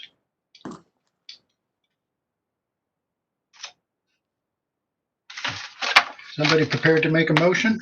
I got one more thing. Yeah, go ahead, Peter. One more thing. I'm sorry, Danielle, but you said that you didn't want to have to wait for the board every couple of weeks to make a decision. Whereas we're having meetings now online, and a meeting can actually be called in 24 hours to conduct that kind of business. And feel more comfortable, me personally, I feel more comfortable having a little bit of knowledge of when we're taking money and when we're not. But that's just me. It's up to the rest of the board. No, I agree with you, Peter. I'd like to see some sort of a mechanism for routine updating where we are, what we borrowed, what's being used for, what a repayment. Can I suggest that we involve the chair and perhaps if we need to call a special meeting if we get to the point where we have to borrow? I think Danielle and I were just concerned that this is a process that takes 2 to 3 weeks. We don't want to wait to a point where we're behind the 8 ball. So what we'd like to do is get a motion and maybe subject to any disbursements from the revolving line of credit, communicating then that in a specially called select board meeting, something to that effect. But we'd like to move forward with it so we don't get behind the 8 ball should property tax payments and motor vehicle payments not come in as they typically do. We currently have a $20 million tax warrant that is being collected, and about 40% is paid by escrow companies. So this is really I guess to protect the town. Danielle's been working on this in case we need it, but this is not, it's not what we would prefer to do, but these are times that are completely different than any other year. Yeah, I personally like that approach. I think that's both reasonable and responsible, but others, please weigh in. Derek, I think what I heard you saying is you were looking for a motion tonight to authorize you and Danielle to apply for this. And when it comes to disbursement, you would contact the Board of Selectmen, and either with a special meeting or at a regular meeting for the disbursement of those funds. Is that what I'm hearing? That was my understanding, Peter. The motion that was provided to you this afternoon was to vote to authorize a $5 million tax anticipation note for fiscal year 2020 be approved in the form presented in this meeting. And that would be, you'd be authorizing the town treasurer and the town administrator to arrange with the financial institution to do this. under RSA 33.7. Again, that is in the page that we sent to you. Alternatively, we can work with bond counsel and have a special meeting next Monday and see if there's any alternative language. Again, it's not Danielle's and our, I guess, intention to do this, but we don't want to get to a point where we're cash poor and we've got to make a disbursement to the school. I know that Danielle did meet with the school district this morning and they did revise their disbursement schedule. So there was, she's been working on that end as well. Maybe you misunderstood what I said. I think I'm doing the same thing as what you're asking. The only caveat that I'm saying is before any of those funds is spent, go ahead, get the loan, go through that process, you and Danielle, and go through council or whatever we have to do to get approved for that $5 million. But before it's expended, that there's either at a regular scheduled meeting or a specially called meeting to discuss the expenditures of those funds with the board. Carlos, is that what you were kind of thinking? That's what I was understanding. Okay, that's the way I would vote for that. Peter, just a point of clarification to make sure I understand. You're saying before the funds are expended, not specifically before the funds are withdrawn? But Or you can't. both? You wouldn't withdraw the funds if you're not going to spend them, right? Hope not. Well, it's a rolling account. You're gonna withdraw the funds when you need to spend it. Yeah, it's a line of credit. That's correct. Yeah. Yep. So I mean, that's just the way it works. I wouldn't want you to go ahead and say, okay, I'm taking out this $2 million, and then you come to the board said, geez, did you really, do it that way? I'd rather say, geez, did you really do that way? Try this, and then take what you need, if that makes more sense. Yep. Is that, and that's just my idea, and I think Carlos agrees with me, but I don't know what the rest of the board thinks. Well, I think it's more transparent that way. Absolutely. You want to make a motion, Peter? Yeah, I'll make that motion. I make a motion that we allow the town administrator and the finance director to apply for a $5 million line of credit called a TAN, and to contact or Sign necessary documents. Yes, sign necessary documents and go with the Board of Selectmen before expenditure. How's that? I'll second that. It's a second from Mark. Correct. Is there any discussion on the motion? Is everybody clear on the motion? Or the intent of the motion? Yep. One last opportunity. Is there any discussion on the motion? Seeing none, I'll call for the vote. I'll vote yes. Kelly? Yes. Peter? Yes. Mark? Yes. And Chet? Yes. Thank you. The motion passes 5-0-0 with those modifications as we discussed. Thank you. Next, department head updates. Let's start with Chief Allard. You already addressed the board earlier. Is there anything else you want to add as far as the fire department or EOC? Yes, I'm just waiting for my video. There we go. Can you hear me now? Yes. Yep. I have a few things. On the emergency management side, which we still have our EOC in operation, we continue to monitor the local and national information on COVID-19. As everyone probably realizes, that's very difficult keeping up with because it seems to be changing day to day. The EOC group seems to be doing well trying to keep up with that. The state has, I just checked the numbers before it came back live, nearly 5,000 cases and over 275 deaths have occurred. Right now, the fire department's working with local businesses as they try to reopen. And as many of you probably know, restaurants have outdoor seating now. And next week, that's going to change where they can do indoor seating at 50% occupancy. So we're going to work with the planning department, and businesses have any questions, they can reach out to us and we'll guide them through the documents that were released at the end of last week. On the fire department side, we currently have no apparatus out of service. We continue to respond to all calls, and the call volume's actually increased over the last few weeks. Our employee evaluations are underway internally. We hope to have all of those completed by mid-June. I did a CIP presentation last Thursday. That's been presented. And finally, the last thing I have is our ambulance has finally arrived. And it's hoping to be in service tomorrow. Please keep your fingers crossed for me, because this has been a challenge. But I'm happy to say that it'll be in service tomorrow. And that's all I have. What was creating the challenges, Chief, with the ambulance? What? I don't know if we have enough time. Okay. There were several. In fairness, we decided to go from a remount to buying a new pacing compartment, and and then there was many salespeople changing. Okay. Circumstances get under control, I guess. Yeah, I'm hoping the next one goes smoother. Otherwise, I'm going to have even more gray hair. Can I ask the chief a question? And it's only because it's a question that I get constantly, and I'm sure everybody else is. You see on the news, Goffstown seems to be really high.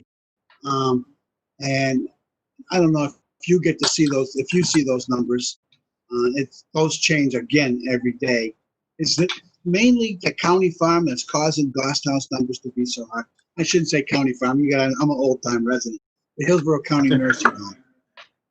Yeah, so it's a great question. It's a good clarification for the community, because I get asked that question often. And I think, like most communities that have long-term care facilities in town, you'll see a larger number in those communities. And that's certainly what we're seeing here in town. So yes, to answer your question, yeah. Okay, thank you. You're welcome. Anything else, Chief, or any questions for Chief Allard? Now, how about Chief Serino? How about the police department? I'm here. Thank you. If I could just address the board in the community, I released a statement earlier today regarding the kind of the civil unrest we're seeing in the communities across the nation, and the unfortunate situation that happened in Minnesota. I just wanted to let the community know as a whole that the Goffstown Police Department kind of condemns what we saw and are appalled by what happened in Minnesota. My statement's released on our Facebook page, so if anybody wants to see that, they can read it. If anybody has any questions for me or want to talk about ways to improve our operation or our community, I'm always willing to listen and think of and hear what people have to say. But to update on our department, we are all healthy and we're doing well, which is good. We still are operating under a modified plan. I want to correct my spelling mistake there. It's a typo, but we are in a modified plan. We are still just trying to handle non-emergency calls via the phone as much as we can. It seems to be working both well for us and the community. I will continue to reiterate that this will not be the way we handle our business once this pandemic kind of moves forward. We will be going back to in-person calls for everything, but right now the small stuff is still being dealt with over the phone. We are experiencing just a very small few employees who are dealing with a hardship with the children at home that are learning from home. There's nobody to watch the kids. So what we've done is a very small few still have the ability to work remotely from home. So we've made the decision that we can have them work from home as well as help with their family life. But also if they need to work later in the evenings, we've been working that out. Most of these employees that we're seeing that have this hardship are the salary employees. So it's working out pretty well for us. The building, as we know, it still is closed to the outside. Any of the groups that usually use it, we're kind of still taking that precaution of not letting everybody in there. The lobby is still wide open for the public to come, get any kind of paperwork they need. All the other services that we provide are still there, and they always have been. So that's pretty much our update for right now. Thank you, Chief. Adam, DPW, have anything you want to add? You touched on some issues. Do you have anything to share with the board? So maybe just a couple of small things. I know we had the traffic announcement earlier tonight. That's a big one for this coming week. We've got that sinkhole that opened up last weekend on Wallace Road. So we're going to try to get that pipe replaced. It's 12-inch corrugated. I believe it's 12-inch anyway. That developed a hole. So we're going to get that swapped out this week. Last week primarily was getting back to full strength, getting Shirley Hill continued. That was phase one, portions of phase one that weren't wrapped up last year. We still have a bit of phase one work on Shirley Hill, the intersection of Wallace itself. We've got some more shaping there to do. So some of that pavement's going to get trimmed back and try to ease those joints a little bit, still a little bit rough as you come in. The other thing, the major thing for Shirley Hill phase one is a box culvert that needs a similar repair to the culvert further down. That was left last year. We're gonna have to get back into that one.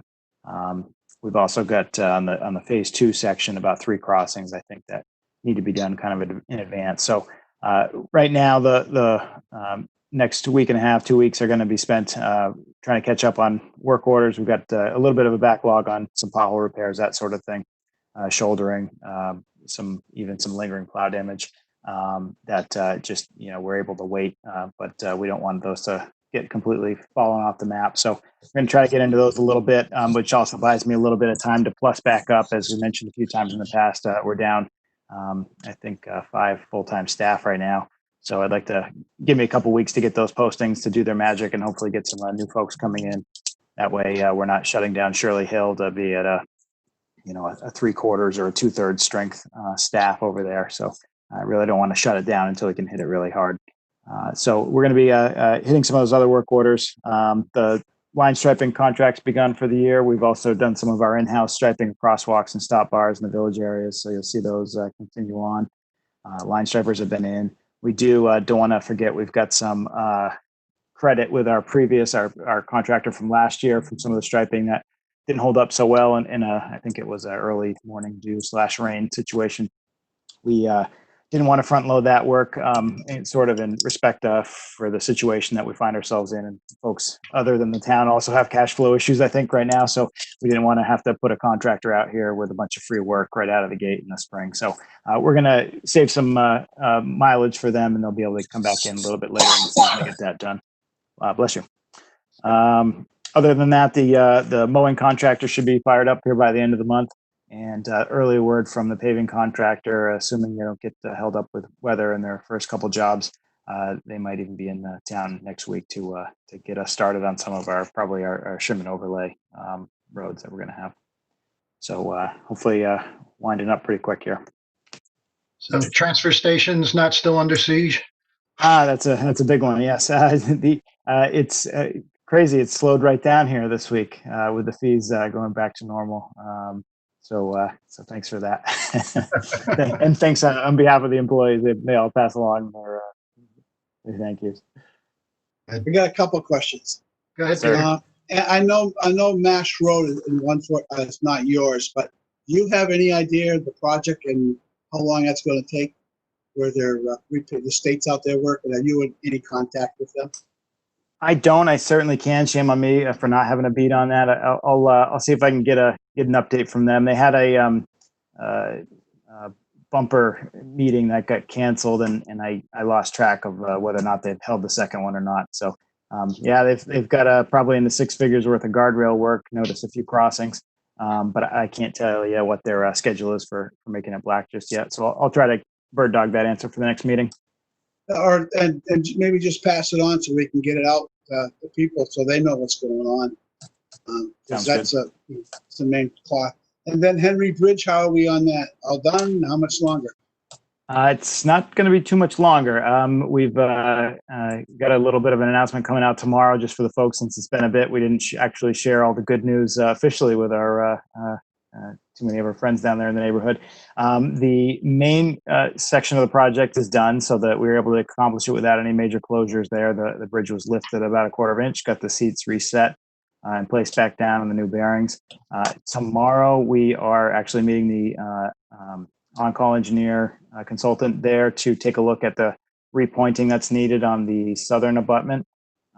There was a plan for about 150 lineal feet of repointing in between the granite blocks, but that's sort of a rough estimate. We wanted to kind of get on the ground, and that can change, of course, over the course of a few months, and certainly with spring thaws and frost. So we're going to get in there and see if that number is increased at all. We may have a small change order if we're going to have them, do the repointing that's needed. This is the time to do it. I don't want to only do what we had initially if it's grown at all, the repointing area, and then have to come back and do it at a later date. So I'll come to you if it's significant, of course, but we'll find out that tomorrow with them as we kind of do a site walk together.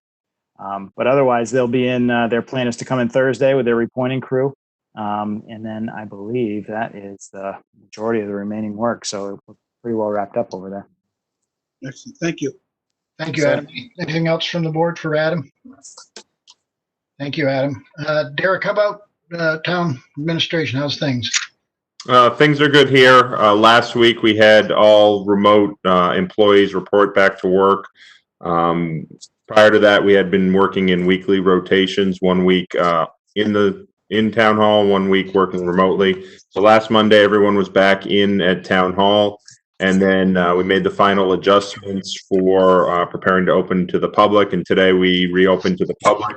Our hours are slightly reduced from 8 a.m. to 3 p.m.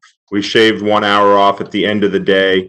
The amount of online, mail, and Dropbox transactions that the town clerk is seeing, they simply need that time at the end of the day to really focus on those and to get back to respond to emails and voicemails as well. So we don't anticipate that will, that is just a temporary, we anticipate that's a temporary measure. So hopefully we won't have to go much longer with that, but there were quite a few people in at town hall, at tax collectors, as well as the town clerk. Everyone was very patient, and the residents have been great through this little bump in the road. Finance continues to work on the audit and working with all the departments on COVID reimbursement. Also last week, the detailed guidance for the September primary and November general election, we started getting information out of the Secretary of State's office on use of absentee ballots and remote absentee registrations. So I'll be working with the town clerk and the election officials and Selectman Georgianis as we develop a plan for the September primaries and everything that needs to go into that. Planning has been very busy with CIP has started up, and St. Anselm College will be before the planning board this week to propose modular housing units. There'll be a temporary solution for 1 to 2 years for the students to come back onto campus. So they're making a presentation. I know that application came in really quick and took a real quick review, but yep. So everybody's back in. Everybody's healthy right now and working to get back up to where we can be working 8 to 4 and serving the public. Thanks, Derek. Any questions for Derek on town hall operations? I'll give you guys an update on St. A's and what's going on with that. They needed, due to social distancing and the others, they needed to add some housing in there. So they came to the board and they came to the planning department and they needed to expedite this. And this is what the planning department has done, and the planning board has diligently worked with them. And Thursday night, we should be able to get the okay. And what they're looking at doing is that it was 3 years that they actually wanted to have these buildings up, but they need to know right away. So it's going to take, it's modular housing. They're going to put it way out in the back where it's been before. They've done this before, and they made a commitment then to 3 years, and then they tore them. They did take them right down. So the board's pretty much inclined to help and work with them, as they are the largest taxpayers in town. So we're going to do whatever we can to help them out, providing everything's above board as far as safety wise. So that's the plan on that. So go ahead. I'm sorry. Derek had brought it up, so I just wanted to mention it. Good. No, thanks for that update, Pete. Anything else for Derek? Let's see. Parks and Rec. Rick, are you on? Rick was on earlier. There are copies of the May 20th meeting in your packet. I will just go a little bit beyond that, and I know that Chairman Adams might be able to talk to it as well. I participated in the Parks and Rec Commission meeting last week after the Emergency Operations Center met with Rick as the Parks and Rec Director. We had a long discussion about summer camps and the guidance that came down from the state. Many of the isolation procedures and consideration for what we would do with campers during periods of inclement weather simply did not make summer camp a possibility. So on Wednesday, we informed the Parks and Rec commissioners and answered questions for them of that, and we had made that announcement on Thursday that summer camps were canceled. We continue to discuss with the EOC and with Rick whether or not municipal pools will be an option. We are still, right now, municipal pools are closed as they would be normally. But we're going to continue to monitor any guidance that comes out of the state about specific to their use, as well as any changes to the stay-at-home order and the state of emergency, to see if there is a way. And the Parks and Rec Commission next meets on Tuesday, the 16th. So they meet next Tuesday, and I anticipate that we'll be closer to having to make a decision on the pools. Can I add to that just a little bit, Derek? Yes. The members of the EOC did meet over at Barnard Park, and we looked at the pools. And as Derek said, the decision was not made. But Rick also told us that it would only take him 3 to 5 days to get the pools up and ready to use. So it wasn't that if we get the okay to go, that it was going to take a month to set it up. I think if we get the okay to use the pools, I think Rick can have them up in a week and be ready to go. I think that's an important part of the scenario. Once we get the word, and a week later, we actually could be using this. Yeah, I think we can certainly get them up and operating quick enough. Some of the logistical issues, a little unclear on how we could handle that, but yeah, they decided not to take any action to see what's going to happen, just sort of play it by ear. So that things do change and there is further recommendations and guidance that comes down from the governor's office, we'd be in a position to open them quickly if things line up. And it takes a lot for them to line up. Really Yeah, does. it sure does. Oh, believe me. Presented an option for how to do it, and how to space, and how to check people in and out. It was very extremely convoluted and hard to see how we're going to maintain all of the CDC recommendations as far as social distancing and those sorts of things. So it was really complex. It was a long discussion at the meeting. And Mr. Chairman, Rick has jumped back on the call, so I don't know if he had anything to add. I kind of clued him in about the meeting last week, Rick. Hey, Rick. I don't think my sound, am I working? Yes, we can hear you. Okay, good. Yeah, everything you guys said, right up to par. We, as I told too, the other thing is the city of Concord has shut down their pool for the summer. Manchester has shut down their pools. Bedford is still undecided as to whether or not they will open their pools or not. So the summer camp to me was a real tough decision. But as Derek summed it up really good, it's the inclement weather piece. Just only be able to take 20 kids. It just doesn't make any sense. It doesn't work for us, unfortunately. And I hope folks understand that. We'll try to figure something out. I don't know if we can. Aaron and I have been kind of thinking about different things you can do. Do you take the amateur sports guidelines that are set out there for 10 people at a time? Maybe we can do some sign up during the summer just to give the kids something to do. I don't know. We're kind of trying to figure something out with that. But the Goffstown Gallop this year, that is going Rick, Rick, can I just follow on with the pool issue? So one of the issues that we talked about as well is that, if it's a stinking hot summer, people are going to be looking for places to get into the water, which means there's going to be a lot more pressure on Glen Lake and then the waterfront down there. In fact, social media was lit up pretty good today with all the people that were down there and requests for Goffstown Police Department to go down and clear out the folks who weren't town residents. And then to complicate matters further, I saw a story tonight about how the fact that Department of Environmental Services will no longer be sampling public bathing places like Glen Lake. The town would have to do it on their own, and the state would still analyze the sample, but they would not collect the sample. The town would have to collect it, get it up to the state for analysis. So that whole thing continues to get more complicated as time goes on. Whose job's that gonna be? Let's just get this right out right now. Let's put it in somebody's hands that it's done so nobody gets sick. So in the past, the health officer, who's also our building inspector, before DES took over that testing and they had that testing program, the health officer would go down. They know how to take the sample and drop it off for the results.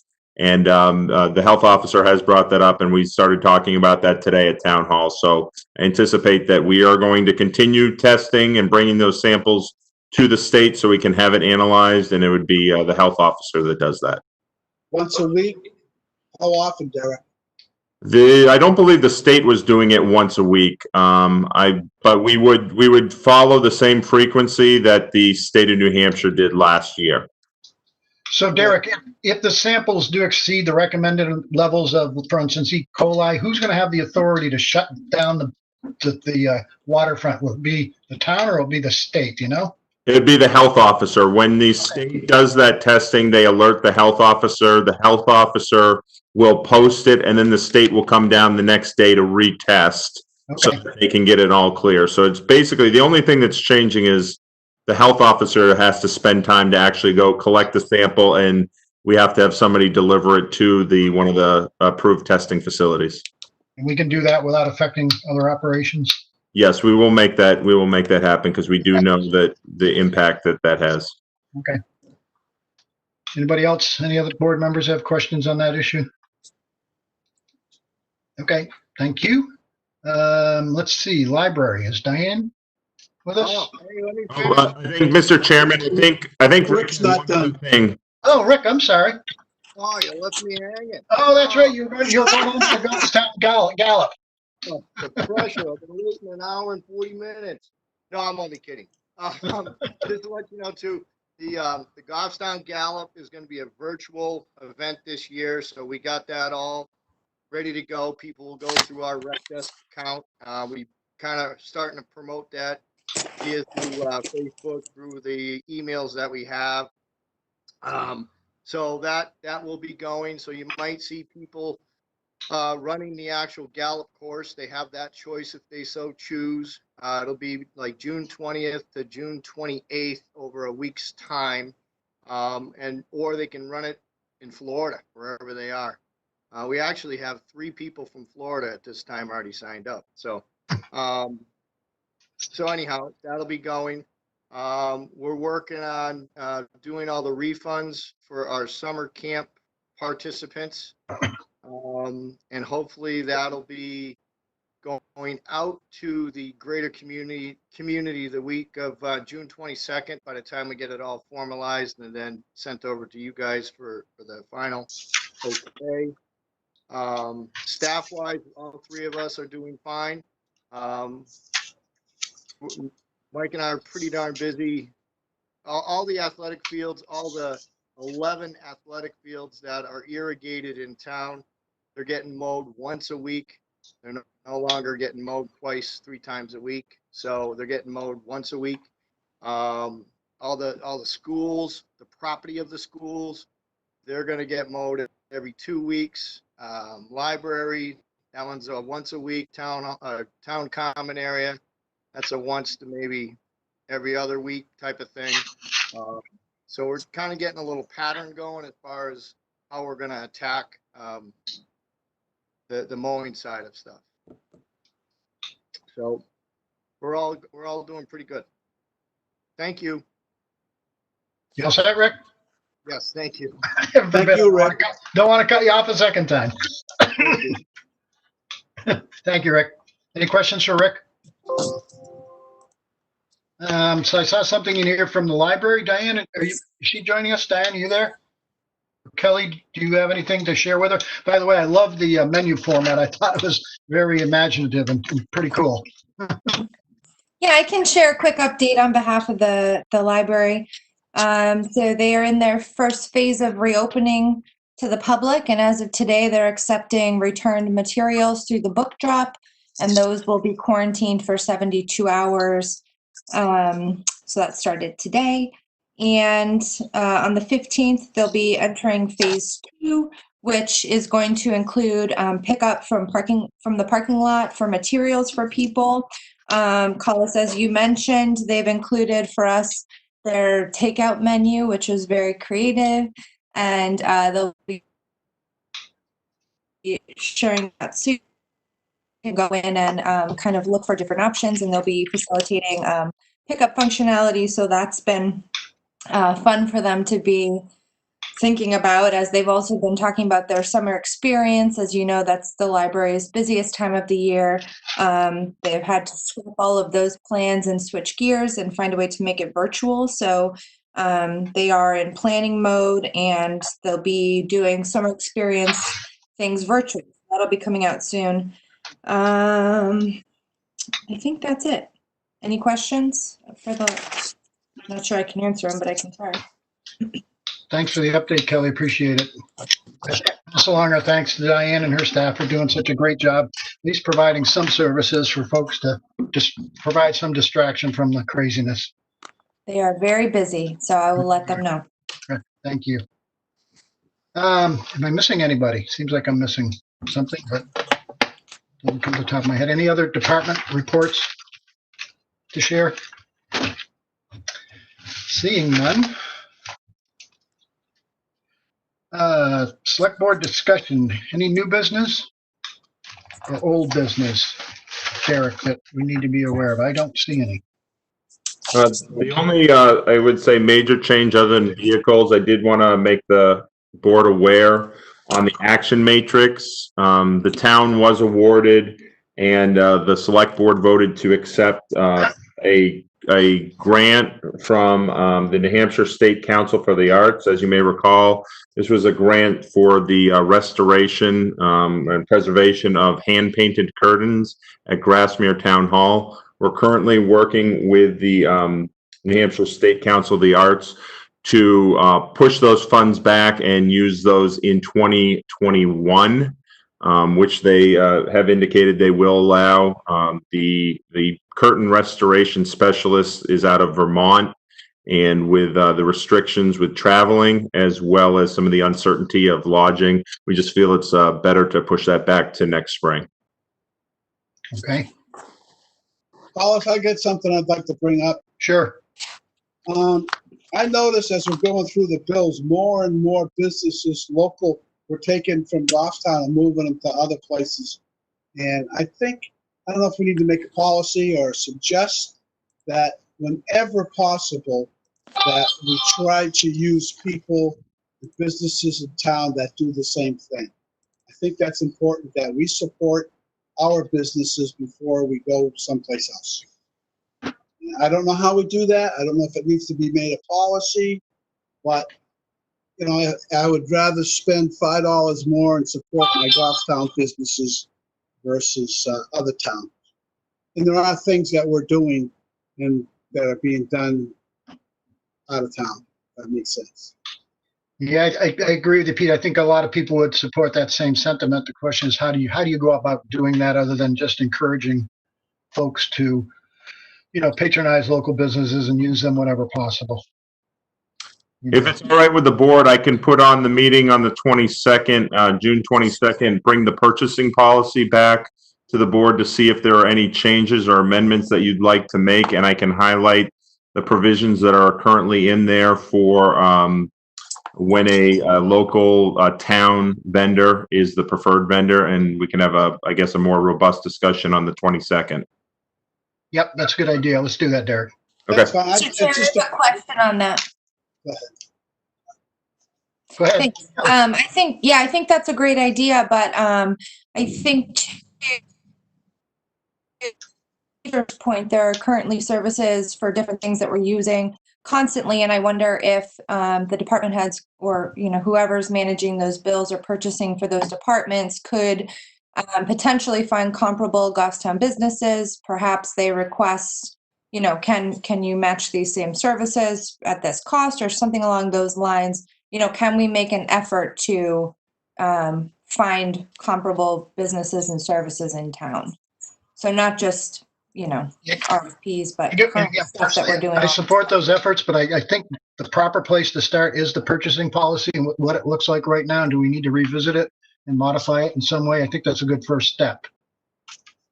And of course, I agree. work with I'm good with that. I've noticed that some businesses, and I specifically have moved out of Goffstown and into a neighboring town, and we're still using them. And I don't see why we're not trying to local source if possible. Yeah. All right, that's going to be the next meeting. Let's start with the policy, see if it needs to be revisited and modified in any way. Well, we have the authority to fix that policy. Sure we do. Of course we do, but let's revisit and take a look at it. Okay, what else is on there with the grants?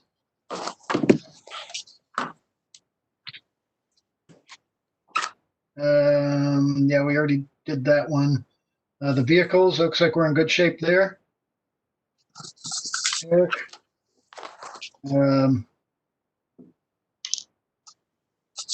Anything on the vehicles or equipment, Derek, that? No, I think you've got there the vehicles indicated by DPW and police department. Okay.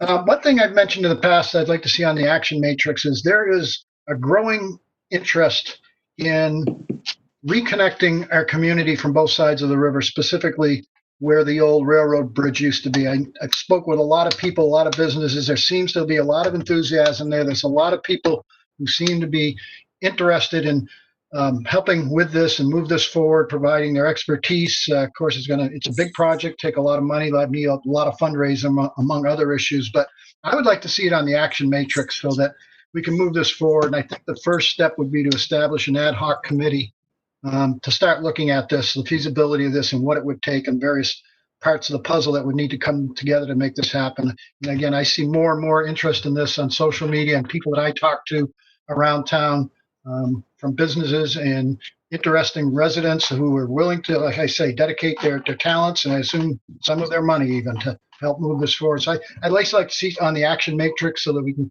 perhaps keep this effort moving forward. Okay. Collins, could I suggest? Oh, wait a minute, Peter, and then I think I heard Kelly. Peter and then Kelly. Yeah, Collins, could I suggest putting the setting up the ad hoc committee on the action matrix? I think putting the actual bridge on the action matrix would be there for years and years because it's not something that's going to happen in the next year. No. I think maybe putting the ad hoc committee, assembling that on it, and then go from there. Yeah, that was my intent. If I didn't articulate it, that's the first step. Set up an ad hoc committee to investigate it. I agree. Who was that, Mark? No, that was me. Oh. But I I do had a agree. question as well, please. Is that Kelly? Yes. Go ahead, Kelly. Thanks. So I wonder just generally, is this a board prerogative or is this something that we could task the EDC with or perhaps include them? I think my thought process was more as well, putting it on the action matrix may take some time, or is this a place where it could potentially be included in the master plan? I've only heard this come up once, so I just want to kind of think through who should be involved in the mapping out of what this looks like. But again, I think when we look at establishing the ad hoc committee, I think there's a number of places you turn to. One of them certainly would be the EDC, certainly the rail trail folks, all of the town departments, fire, police. I think it's a good, yeah, go ahead. Is that Peter? This is Peter. Yeah. I know somebody who's just got off of an ad hoc committee and that's all done. Maybe that person should take on that project, which was you. Oh, I'd be happy to. I mean, you were on the ad hoc committee for Glen Lake. Yeah. You know, Yep. and that's pretty much finished up, isn't it? Yeah, it is. Yeah, we just got to follow up on the recommendations, which are pretty straightforward. So Yeah, I would, that's kind of a thing that you would like to do, I know, so I would recommend that. If that's the board's wishes, you know, I can at least keep a watchful eye on it and on the process of it. So I'd be happy to take that on. That's my recommendation. Mr. Chairman, this was one of the select board goals under economic development to create the Village Piscataquag River pedestrian bridge. And step one was to create an ad hoc committee. So what I can do for your meeting on the 22nd is to develop a draft ad hoc charter with mission objectives, and you can discuss that further on the 22nd. We already have a selectman's rep for that board, so. Okay, let's great. just move on from there. Yep. Right, Collis? Yep. Thanks, Derek, to make sure I wasn't just dreaming that up in my head somewhere. Yeah, those are on your goals, and I think when you adopted those goals, we decided that we would review those at one meeting, so it wouldn't necessarily be in the action matrix, but I will include the goals and the status update on the 22nd of where you stand with those goals, and at that point you can decide if you want to assign any out further from there. Okay, sounds great. Anything else on the action matrix? If not, I want to call for a second public comment opportunity before we end our public session and go into non-public. Any last old new business action matrix items? None. Okay, so motion to go into non-public. Wait a minute. Let me just ask for a second public comment, Peter. Is I thought anybody? you already did it. I'm sorry you did. I didn't ask Derek if he saw anybody on the phone or. There is nobody on the phone, Mr. Chairman. Okay, thank you. All righty, Peter. Motion to go into non-public on RSA 91-8:3, 2, A, promotion, B, hiring, and D, realty. Thank you. Motion by Peter to go into non-public. I'll second that. Second by Mark.